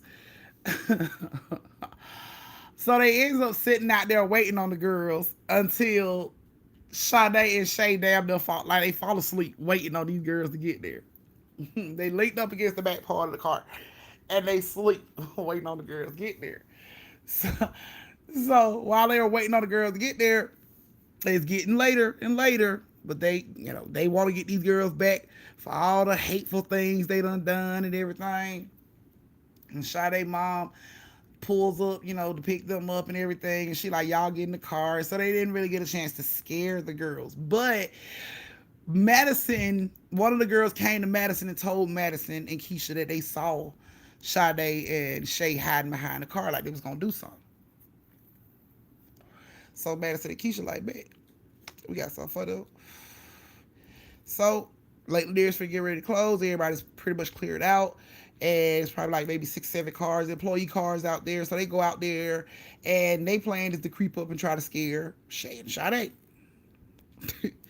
So they get around there and they don't see anybody. So instantly, Madison goes off on the girl who told them the information about Shay and Sade hiding around the car and all that stuff. So she goes off and they pretty much tell the girl to walk home. Like, no, you walk home. You can't ride with this. So they get in the car, roll it up, because they think they grown and everything. Tell her little friend let the roof up, so they can roll the windows up, do all that and everything. So the girl let the window up, let the roof up on the car. And just as they getting ready to pull off, somebody busts out the back window, like bust it out. Glass goes everywhere. So instantly the girls scream and they jump up out of the car and they looking around and there's nobody there. Nobody at all. Okay. So, of course, the homegirl is going off about her car. My parents are going to be mad. It could have been old girl who you made walk, and just because she mad at you, now she done busted out my window. But there's nobody in this parking lot, y'all. This parking lot is like a Walmart parking lot. You would see somebody in this parking lot. Big as it is, you would see somebody walking around this parking lot, but there was nobody to be found in this parking lot. So, they cleaned the glass up out the back seat. So Madison can get back in the car in the back seat. So they get in the car and Madison leans up to the front to reach for the twisty, because y'all reach for the twisty. And when she sits back, it is a bloody lady on the side of her. And she is just like reaching for Madison. And Madison screams, busts her head on the side of the window. She trying to get away. Instantly, Keisha looked back and the other girl that was driving, they look back and they trying to see what's wrong with her. And she's screaming, but they don't see them. Like, what the hell is wrong with you? She like, girl, there's something over there. Look, look, look. And everybody like, what? What are you talking about? So she looks over and she don't see nothing. And she like, it was somebody just right here. It was somebody. She looking all out the back window. She looking out the side window. She like, somebody was just sitting in the car. And of course, Keisha thinks she lying, laughing at her like, girl, you know what? Give me the twisty back. Because obviously this is too much for you. You starting to see shit. And she was like, no, for real. She was in this car. She looking around the car like she swears she is looking all over this car. She like, it was a woman in this car. She was bleeding. I just saw her. And they just laughing at her like they got the giggles. They laughing like hard as hell at her. But Madison don't think this shit is funny. So Madison is just sitting over to the back, all pissed off with her arms folded up. And, she looking up there because Keisha is making fun of her like, yeah, it's a bloody lady in the back. And the driver laughing. And then, of course, Madison was like, whatever, man. And she looks over to the left and the lady is in the window looking at Madison there. My blood coming out of her eyes, nose, mouth. Madison jumped from the window. What the fuck? She screaming. She hollered. They like, oh my goodness, like your homegirl tripping, man. Like, what is going on with her? So at this point, Keisha like, let's just go, man. We can drop her off and then we can go ahead and hang out because I don't know what's going on with her. She tripping. Okay, cool. They crank the car up. They get ready to pull out. They, of course, they laughing, still laughing at Madison. Girl, you seeing things like I ain't never had nothing to make me see things. And then all of a sudden, the driver slams on the brakes and she's stuck. And Keisha looks at her like, why you stop the car? And she ain't speaking. She just looking. And Keisha looked back at Madison, and Madison is froze. Madison is staring out the window, but she is also froze. She ain't saying nothing. She just staring out the window. And Keisha was like, okay, so if it wasn't funny to you guys, just say that. Nobody still didn't say nothing to her. She turns and look, and this bloody lady is standing in front of the car. She is bleeding all over this car. She is like, now when Keisha see her, now this is when she starts to act up. She is hitting on the hood of the car. Bow, bow. I'm talking about just going, like they are screaming. They don't want to jump out the car, but they screaming. Madison look back and she sees like more dead people coming towards the car. She like, it's people behind us. It's people behind us. And the driver looks back and she see all these people and it's like nowhere to go. And they just walk up to the car and it's like this car is surrounded and it's being shaped. Like shaped people, like hands are reaching through the back of the window that's busted out, grabbing on Madison hair, pulling on her clothes. And the driver is screaming. Keisha is screaming. Nobody is moving this damn car. They are just sitting here going through this experience all by themselves. Like, just being harassed, tormented at this point, being pulled on, trying to be pulled out of the back of the window, like all kind of craziness. And Madison didn't know what to do. She just bent down because that was the only way to keep the hands from pulling her clothes. She bent down and balled up, put her hands around her head and put her head down. And of course, Keisha is just like, got her eyes covered. She don't want to see what's going on. And the driver is just screaming, ah, ah, ah, ah. Like this shit is just continuous. It's just all kind of craziness is going on until Madison just sits up and say, drive. And she like, all these people around the car, like, drive the damn car. And the girl was just like, all these people around the car. And then Keisha just slid over, threw the car in Paul and drive and stepped on the gas and whoop, the car just takes off straight through these people and the whole inside of the car fills up with black smoke when they drive through these people. So it's like the girl had to slam on the brakes again because she could not see. So she slams on the brakes again. When she slams on the brakes, the smoke is coming out the back of the car, but it's like the car is just filled with fucking smoke. It's like they cannot get rid of it. So now they are forced to jump out of the car. They jump out of the car and look back, and here comes the whole cemetery of dead people. They ass like they want them, boo. They are not playing. They are getting to them, and they are not playing. And Madison is like, man, fuck that. She just got back in the car. She like, we got to drive this smoke. We got to fan it. We got to do something. But we got to go. We got to go. And her friend jumps in the car, roll the window down, stick her head out the car, and she pulls off. And they watch these people pretty much chase this car until they hit the expressway. I'm talking about main streets. They say they saw these people still chasing the car on the main street.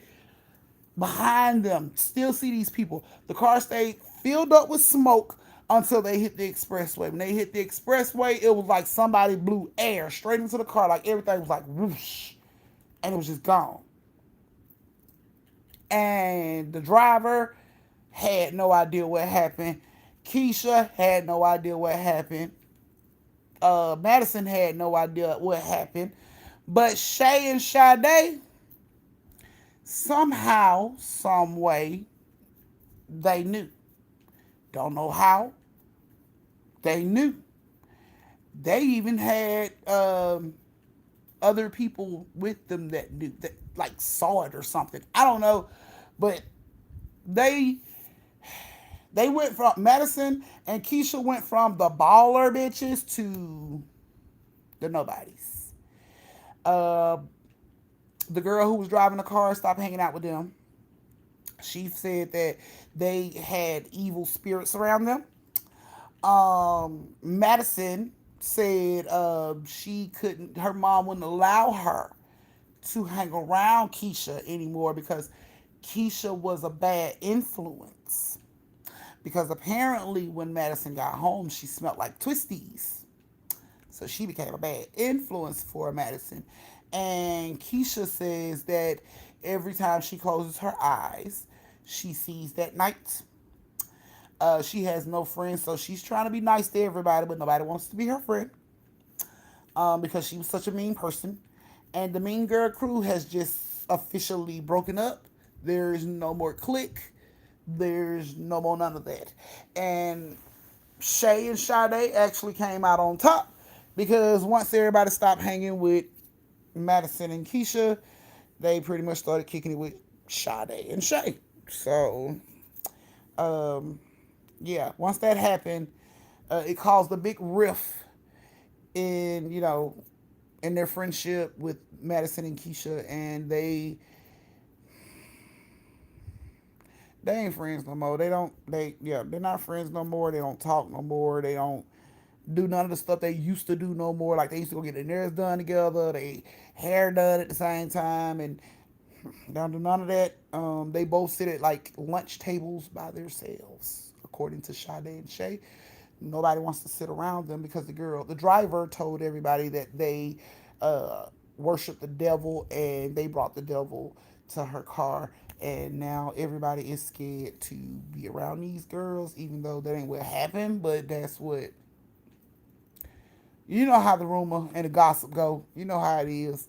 All it takes is for me to say one thing and it'll morph into something totally different. Like I could have told Keisha, I cooked some chicken yesterday. You did? Mm-hmm. Yeah. By the time Keisha tell it to Sade is like she cooked chicken and macaroni and cheese and collard greens. And by the time Sade tells Shay and Idlewild, girl, she had the whole thing laid out. So you already know how the story just morphs into something different. So apparently that's what happened to Keisha and Madison. The story morphed into something different. And, people started saying they was worshiping the devil. And it got so bad that Madison actually started to like wear the black goth stuff all over her face and like dog collars around her neck. Like yeah. hmm So I guess she said if they're going to accuse me of being it, then I might as well be it. So yeah. The girls ain't friends, but Sade and Shay's family is still close as ever. And both of the girls are planning on going to Howard this year. Both got accepted. And they are going to Howard this year. So they can't wait to get the hell out of the area. They can't wait to get out of the high school. They can't wait to get done with all that bull. You know what I'm saying? They just can't wait for it all. They both got accepted. And I'm like, what are the chances of both of y'all getting accepted? Y'all being so close and, what I'm saying, best friends, grew up together and everything. And, and they said that, I don't know if I should say this because I don't know if their mom is on my live right now. But they grew up together pretty much from babies. They bathed in the tub together when they was little, went to the candy together, got their hair done together, all the way up into college. They both got accepted to the same college, and there may be a little wedding bells. Maybe a little wedding bells later. So yeah, they said, well, yeah. Sade said that Shay was always been her best friend and she want to keep it that way. So parents and family don't know, but yeah. I was so happy for them. I was like, oh my God. Like we just did everything together. We've always been around each other. Like, and Shay was like, I just can't see myself with nobody else. It's always been us. I was like, oh my God. Y'all want me to tell this story? Like just cried on the Zoom. Y'all want me to tell this story? Yes, they have been dating. But their families don't know. But they said their families are supportive of LGBTQ, you know what I'm saying, people.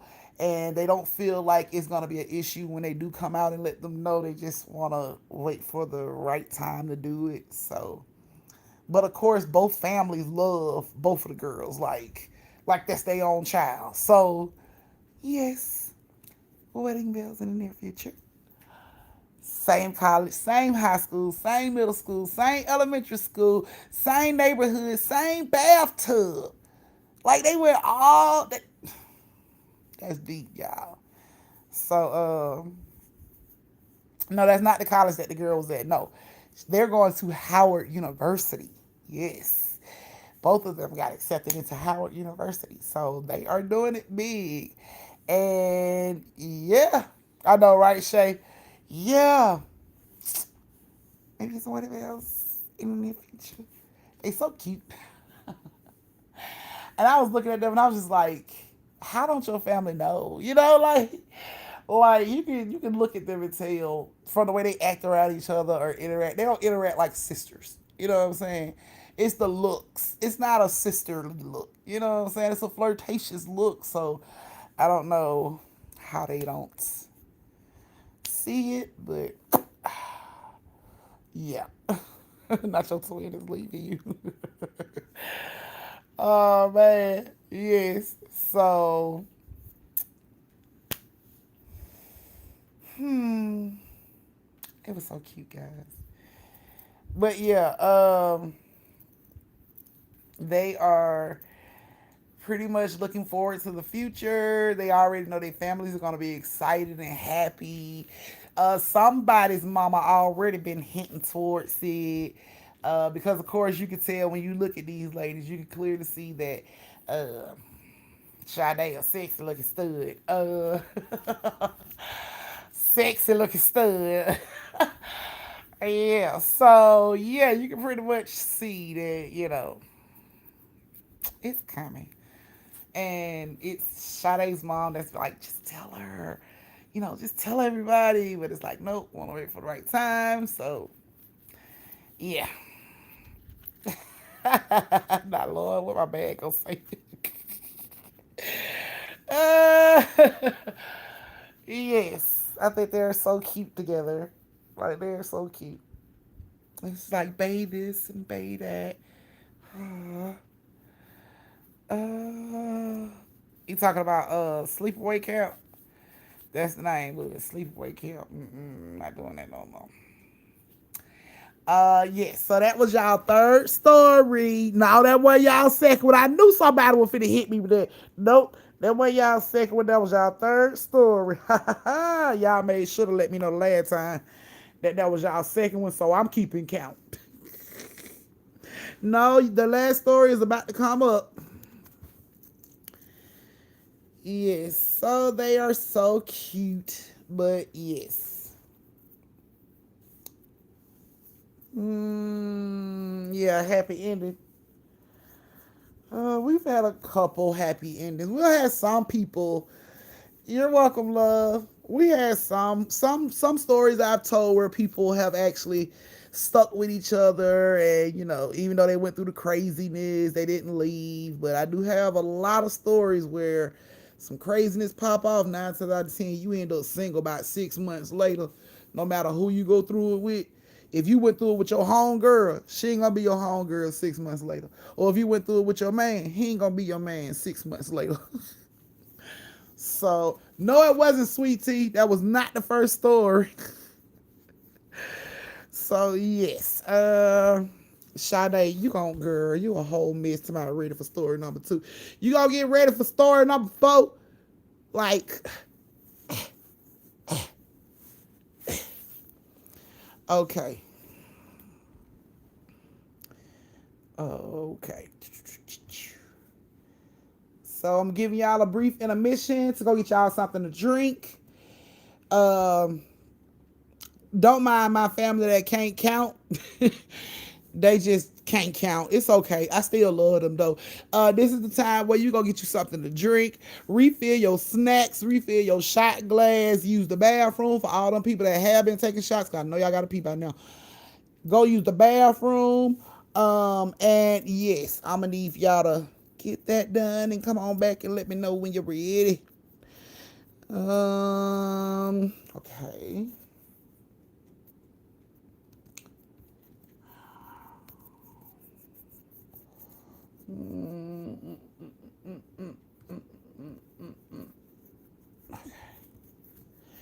Okay. So yeah. Y'all go ahead and get all that stuff together. I'm gonna start this last story in 4 minutes. So, oh my goodness, not when you going to the grocery store. Happy birthday, Barbara! Tomorrow is Barbara's birthday, you guys. So shout out y'all cousin, tell her happy birthday. Y'all got the birthday emojis. If you're a member, y'all got the birthday emojis. Flood the chat with the birthday emojis for Barbara. Barbara, do a big turn up for all us that can't turn up tomorrow. Please take a couple shots of me. Please take a couple shots of me. Okay, that's sweet.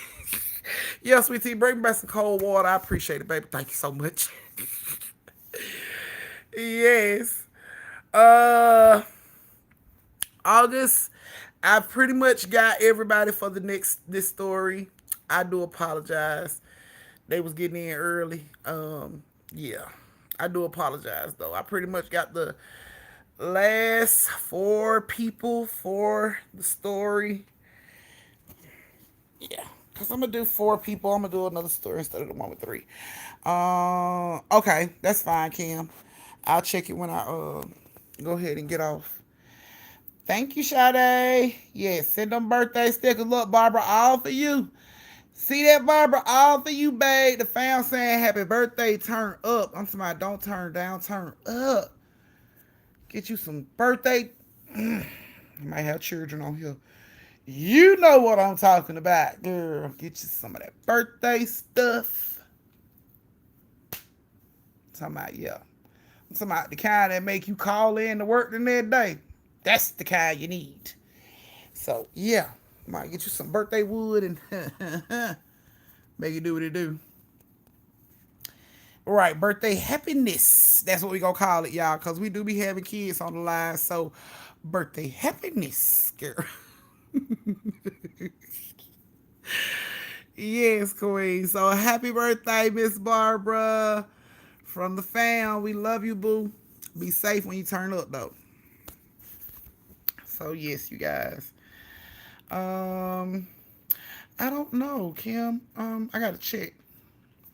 But if we aren't, then I'm gonna send you a friend request because I gotta check. Yes, y'all noticed. Oh, they noticed, babe. They noticed you got a haircut. She noticed you got a haircut. Oh yeah. Yes, Unc got a fresh cut, y'all. Changed by the season. Yeah. Fairly. He went from dreads to his short hair, No, how I did that. Dread. dreads to the To, fro, to the mini fro. to why I did mini fro. He did a mini fro for the people. And now he's so fresh and so clean, clean. I know when you stare at me, Y'all, I was I crying when he cut. How did he playing this damn world? Y'all know how he is about these zombie games. He playing this zombie game. Y'all, I'm gonna cry when he cut his dreads off. I was like, no. He was like, babes, it's time. I'm like, no. I was so in love with them dreads, y'all. Like, so I kept them just in case he might want to get them put back in one day. doubt it.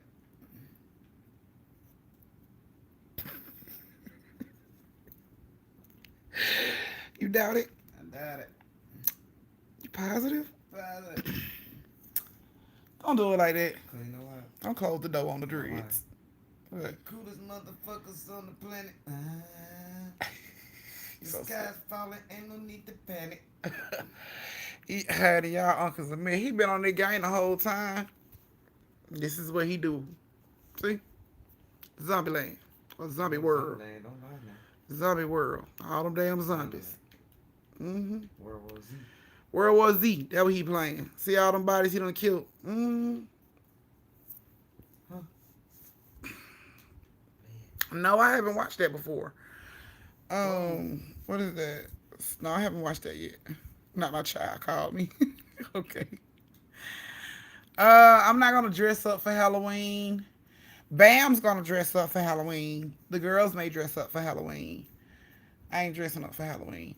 And a lot of folks, a lot of places that we supposed to be going to was like they don't allow adults to dress up, or or kids older than 12 they ain't allowed to dress up, or they can dress up, they just can't wear a mask on their face. Like you can only wear like this kind of mask, not the whole face mask. So yeah, not you will play killer instinct, okay? All day, all them damn bodies over there, like you ain't beat the boy yet. It's like 5,000 bodies on the ground. They saying roll tide, babe. What? Okay. He's like, okay. Go dog. Hope he saying that shit. Okay. Okay. Where it come from? Come from a cartoon with Family Guy. Okay. I think it was Family Guy. Okay. Oh, okay. I dress so fresh and so clean, clean. So, you guys, just a couple of reminders before I start this last story time. The merch. All right. Okay, what you Said, gonna say? ask the person. Who they from? Where they from? Say Okay, so hubby want to know where all these Roll Tide fans are from. Cause he finna chomp you if you from Georgia hollering about Roll Tide. I'm like, how the hell you talking about Roll Tide? You live in Georgia. So yeah, he want to know. He wants to know. Girl, not Right. really talk shit. Huntsville, Alabama, babe. Oh, okay. I represent. I understand. Nah, all right. Yeah, get that shit together. All I understand. right. You gotta be from Alabama to represent Alabama. Had to get that shit together. Okay. Okay, I understand that. I can totally understand that, sir. Born and raised, I understand that. It's Ebony. Ebony says she is yeah. Everybody born and raised from Alabama, I can understand Ebony's that. from Huntsville, Alabama. I understand that. PJXOXO is from Bama. I understand that. Keisha is from Mobile, Alabama. I understand that. On So the team, y'all got. I understand Shay from Mobile, that. Val from understand Alabama. So yeah, Montgomery Y'all in the need to go to the building. game. Montgomery in the building. Yeah, they roll tide in your ass, That's babe. what's up. So I salute y'all. Salute y'all. But once again, go dog.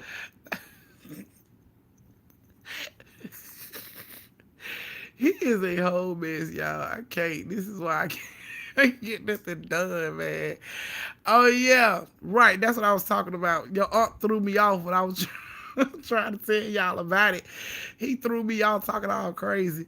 Yeah. So the merch for all my new family members, we do have LLF merch.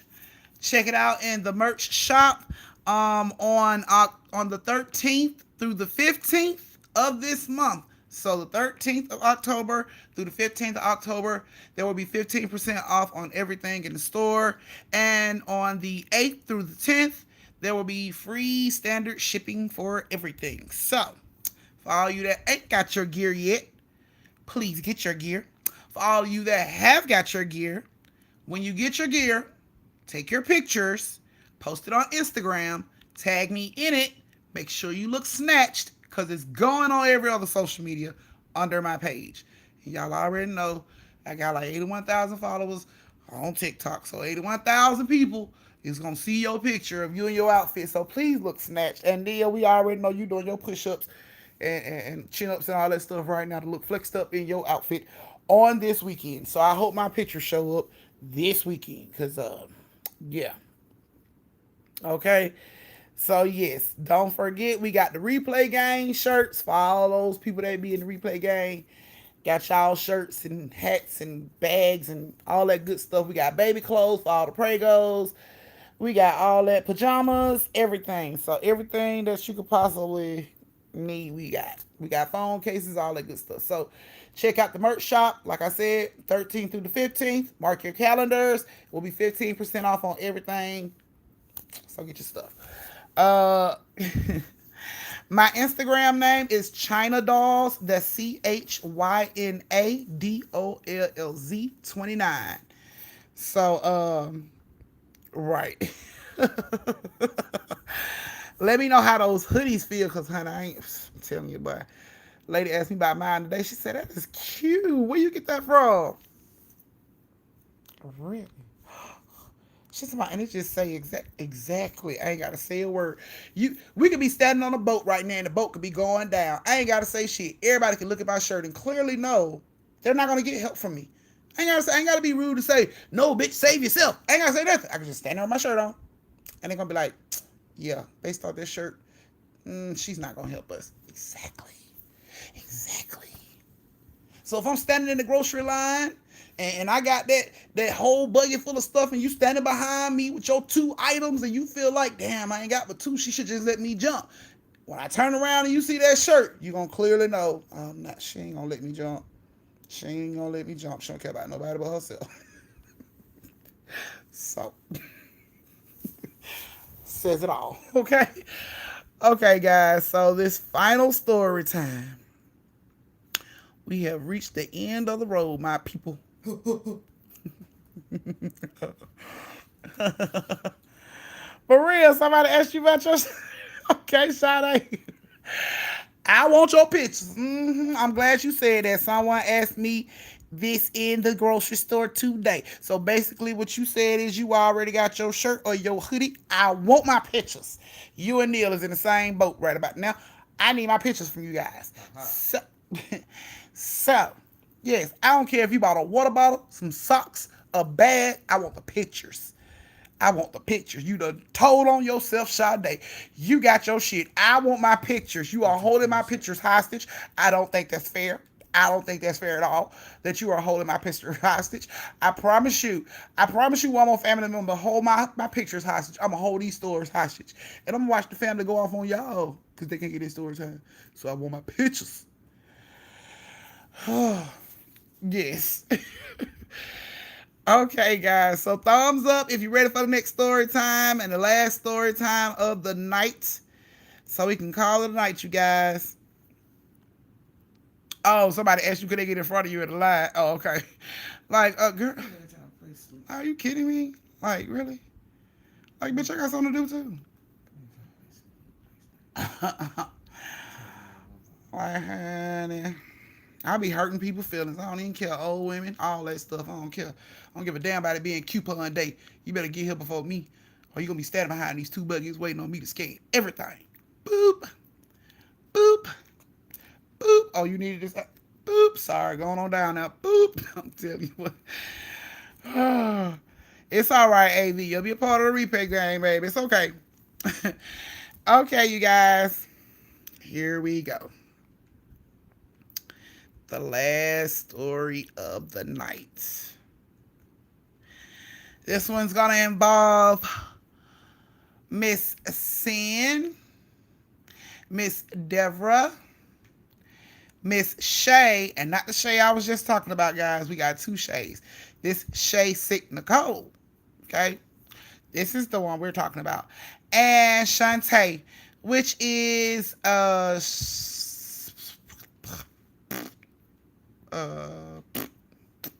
you're making all the noises. There's a lot of messages. There it is. Okay, yeah, Shantae, which is Jersey Miles' daughter. So those are the four we're using. Here we go. Get ready, get set, and come in.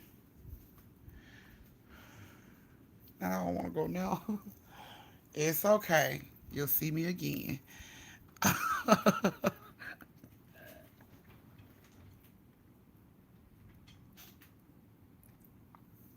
Mm-hmm. Can you give me some ice so I can get some? You drink it up. Give me some ice so I can get some cold soda. This shit is hot. Okay. So last story of the night, guys. So yes, it involves Sin, Deborah, Shay, and Shantae. You gotta go to the grocery store again? Okay. Okay. Oh my goodness. Okay, so all four of these girls are relatives.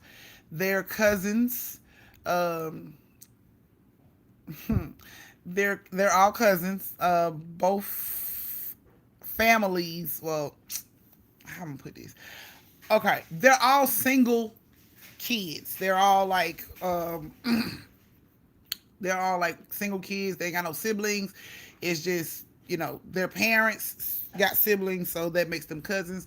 But they're all like only kids. They're only children. So it was for Sin, Deborah, Shay, and Shantae.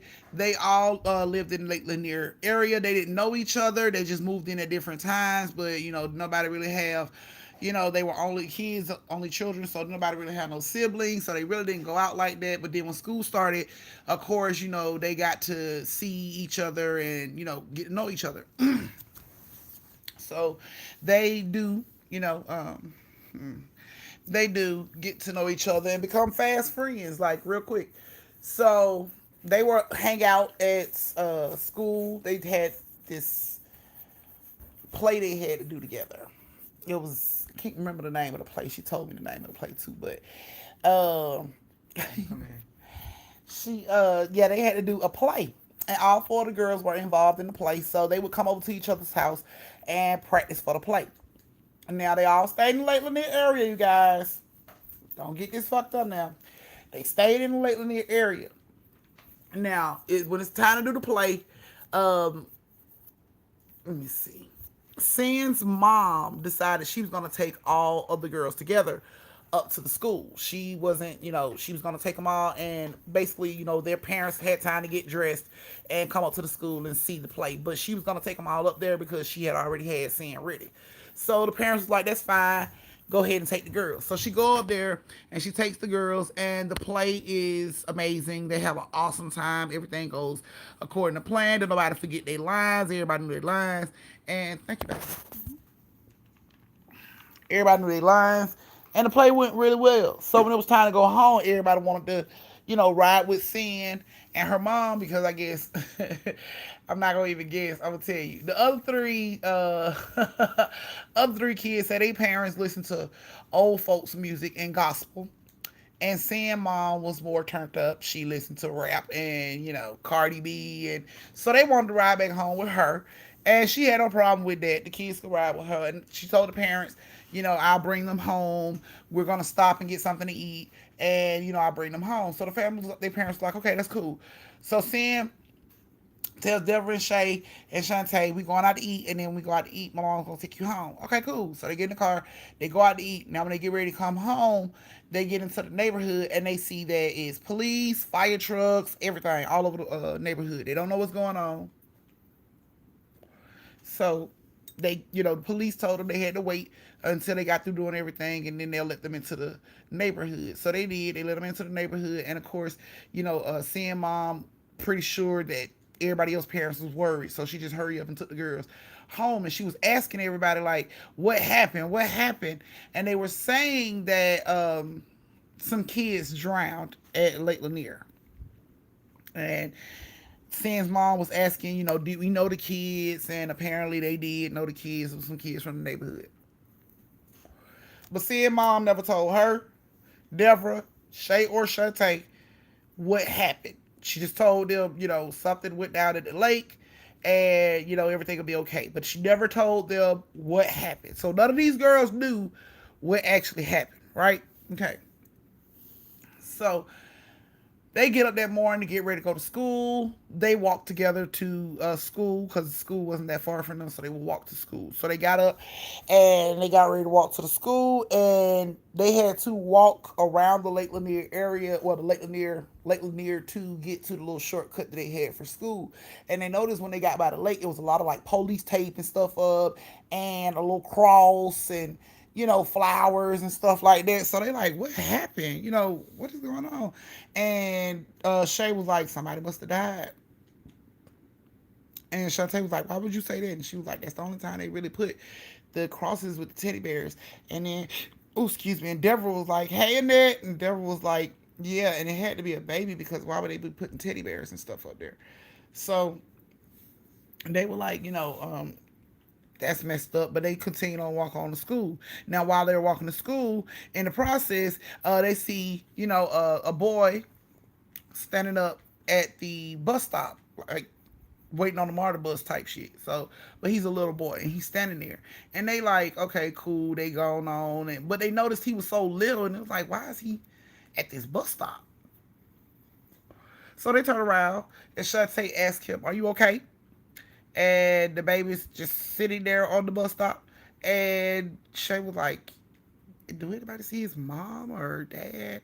And Deborah was like, maybe we should try to find his parents. And Sam was like, we gotta go to school. We're gonna be late and we need to go to school. So they didn't feel comfortable leaving the little boy. So of course, Deborah called the police and told the police that, it was a baby at the bus stop and this is what he looked like. and it was some other kids coming up. So they assumed that those kids would stay with the little boy, but they did call the police and let the police know. And they went on to school. While they're in school, around third period, the intercom goes off, and all four of the girls are called to the office. They go to the office, and the police is at the office. And they are like, what's going on? The police was like, you guys called us this morning. Y'all said it was a boy at the bus stop, and we went to go check for this little boy, and we didn't see anybody at the bus stop. So they start asking questions like, how old did he look? What did he look like? What he had on? You know, they was describing all of this stuff. He had a wife beater, a diaper, and, you know, he was just real little. He had one of those socks. He had one of those shoes. He was little, but we seen some older kids coming up the street, so we thought maybe they was going to sit with him. So we came on to school, and the cops was like, well, we didn't see the little boy that y'all, you know, say y'all saw. And they went on back to class, and then they came home. They walked home, and they come through the woods, and the little boy is in the woods, like he bent down, like drawing in the dirt with a stick, you know, like little boys do. He's just sitting there, and they like, there go the little boy right there. And Shay was like, I thought they said he couldn't find him. Like, he right here. Why they couldn't find him? And Sam was like, well, Denver, you know, we're going to call the police and let them know that he's right here. And, you know, we'll sit here with him. Okay, cool. So they sat there, and Shay bent down and started digging in the dirt too, next to the little boy, you know, just to keep him company until the police got there. And when they heard the police at the street, they run up to the street, and they like, yeah, he in the woods right here. And they all walk down the woods, and the baby ain't there. So now at this point, the police is getting upset. They call their parents. Your kids have been playing on the phone with 911. We do not take this lightly. It will be an issue if they do it again. You guys will be paying a fine if we have to come out here for nothing. Parents was like, okay, sorry. You know what I'm saying? Told girls, walk on home. Y'all just go on home.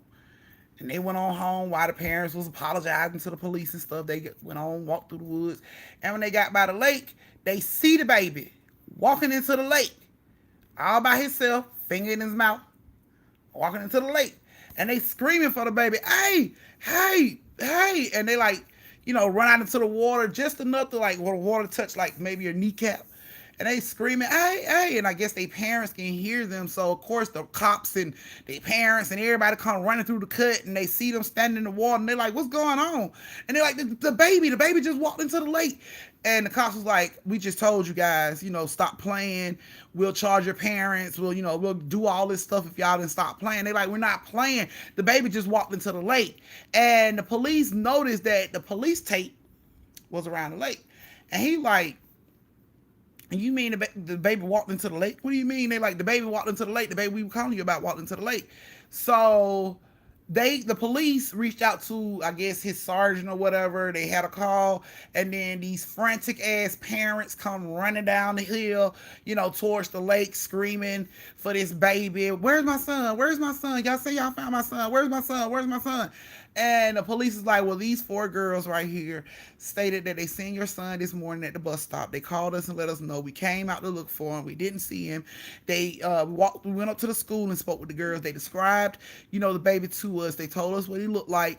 And, you know, when they got home, they said they saw the baby again in the woods. They called us again. We came out here and we didn't see the babies. But now they saying they see the baby walking to the lake. And, you know, we're trying to figure out what's going on. And the mom just breaks down, and she's like, again, y'all gonna do this to me again? And everybody's like looking at her. Even the police that, you know, called her out there is like, do what to you again? And she was just crying, and everybody trying to console her and calm her down. The cops was just like, do what again? What happened? What are you talking about? Do what again? And she was like, my son wandered out the house last night, and they found his body in Lake Lanier last night.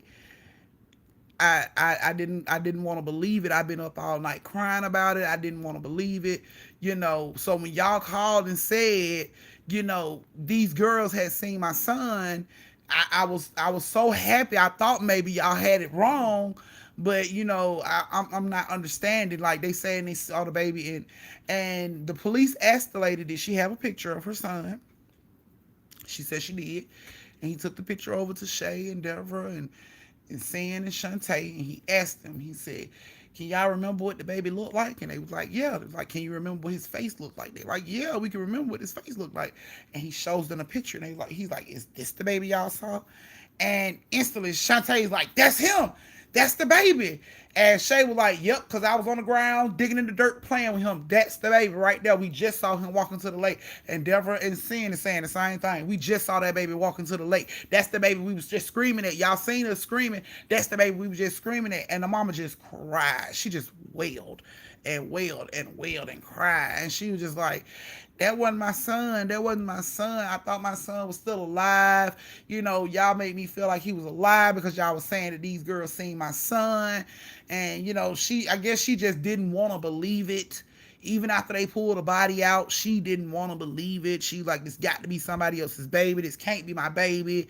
And when the police called her saying that, seeing them had seen this baby, then she got her hopes up. She like, oh my God, I knew they were wrong. I knew it was my baby. And she get down now to hear the story that they saw her son spirit walk into the lake, because she was saying she didn't know what made her baby go into the lake. She was like, when he wandered out the house, she was like, she didn't know what made him go to the lake. He don't even go in water like that. Like, he don't like to be around pools or anything like that. Well, little bit of water splashing his face, he crying. She was like, and I don't know what just made him feel so comfortable to just come down here and walk into this lake. But he ended up walking into the lake. They pulled his body out that night. That's why seeing them couldn't get into the neighborhood, because the police had everything blocked off, because they was looking for him at first, and then they noticed one of his socks near the lake, and that's when they decided to check the lake, and they found him in the lake, and his little body was pretty much on the bottom of the lake, and they found him and pulled him out. So the mama was just distraught. She was just even more upset, because she felt like she had her baby back, but no. And, of course, seeing them didn't mean no harm by, what they said. They just told what they said, what they saw. But, yeah. The little boy was 2 years old. And the whole story that was weird about it was the mom was saying that she didn't understand how he got out of the house. She like, we locked all the doors, we locked all the windows, we put him in his crib. I don't know how he got out of the house. I definitely don't know how he got into the lake. So I don't know how this baby managed to crawl. Well, he could have crawled out of his crib. Now that's doable. That's doable. But unlocking doors, like deadbolts and moving chains and all that, that's a little far fetched for me. I don't know how, but this baby managed to get out the house. If you ask me, he had a little help, but he managed to get out the house, and they found his sock like right by the lake, and that's what made them check the lake, and they found him that night. And the mom didn't want to. She didn't want to believe it. She thought she had hope that they had, maybe he was in the woods playing, and he found somebody else's baby, and now my baby's okay. But no, he wasn't. He wasn't okay. And, of course that broke all the girls' hearts. They was sad, and, they cried, and but they would start to go over to the little boy's parents' house and ask would it be okay if they put, little stuffed animals by the cross, for him. And they did it so much. They came to her house to ask permission so much, for the little boy to put stuff on his little grave and stuff, that she was like, y'all are like his sisters, because they had been doing it for so long. She was like, they was adamant, like they did it all the time. Every morning when they got up, they would take a teddy bear to the baby. If they ran out of teddy bears, it'll be a whole argument in the house with the parents about going to the store to buy some more teddy bears. So seeing mom said she would go to the thrift store and buy all the teddy bears that she could find, and the other girls' moms were doing the same thing, just so they babies can put teddy bears on this baby's grave, because they feel like they knew that baby just from the little experience that they had with him.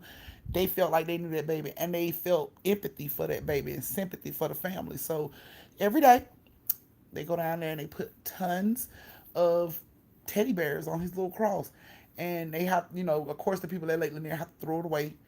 The little display, sometimes they have to throw it away because they get rained on, and then they end up throwing it away. But they don't stop the girls.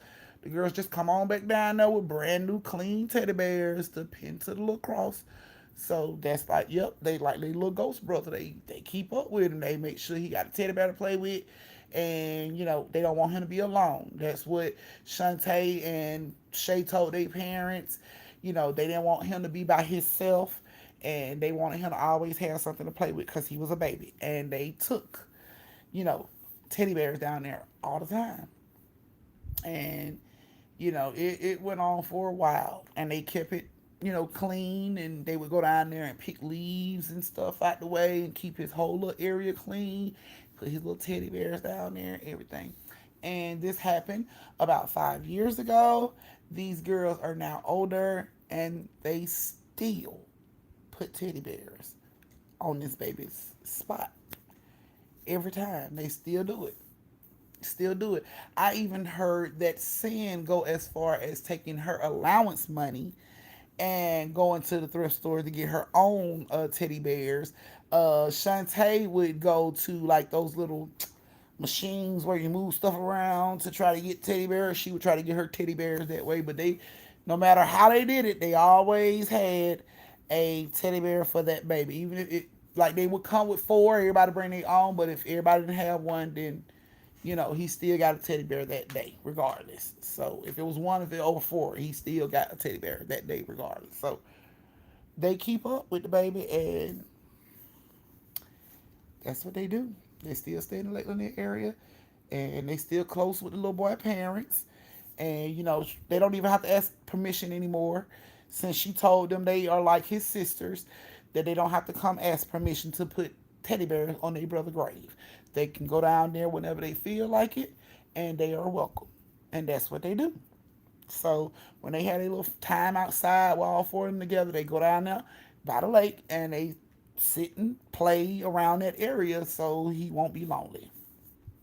Um, no, no, that was another thing. That baby was the only child. He was the only child. They didn't have no other kids. He was the only child. So That's an only child only neighborhood. yeah, so I guess that's probably why he gravitated to them, because they're all only kids. So yeah, and because they are all only kids, and they knew he didn't have no siblings, then they make their way down there almost every day together, and they play in that area. And so if he is out there, then he got somebody to play with. And if he don't see them when they're out there, then they left his teddy bear, so he'll have something to play with. So they haven't said anything about seeing him again. They just say it's the way they say it. They say they don't see him, but they feel happy when they go down there. They like it. They don't know how, or if they have a bad day and they go down to that area, they just instantly feel lifted, like happy, and they'll play for hours down there until the Atlanta call you home, which is porch light, flip it on and off a couple times. It's time to come in the house. So yeah. So that is, yeah, I know. I told y'all the story was gonna sadden some of y'all, but yeah, I think it was good because he's not an only child no more. Ain't none of them only children no more. They got each other. So, and even though he gone, they are still playing with him. And they still make sure he got toys, and they still come visit him, and they still be happy and play. So, and his mom, she says, the little boy mom, she was like, they are such a joy, such a blessing. She like, sometimes she would go down there with them and, watch them play around. And she like, it just feels good. She like, she could feel her son in that spot. And she said she could see him like running around, chasing them and laughing and playing. And, it makes her feel good. So, and of course they go over her house and see her all the time. So she's like family now. So yeah. Good night, Annette. So yeah, that's you guys' last story. Love you too. Good night, you guys.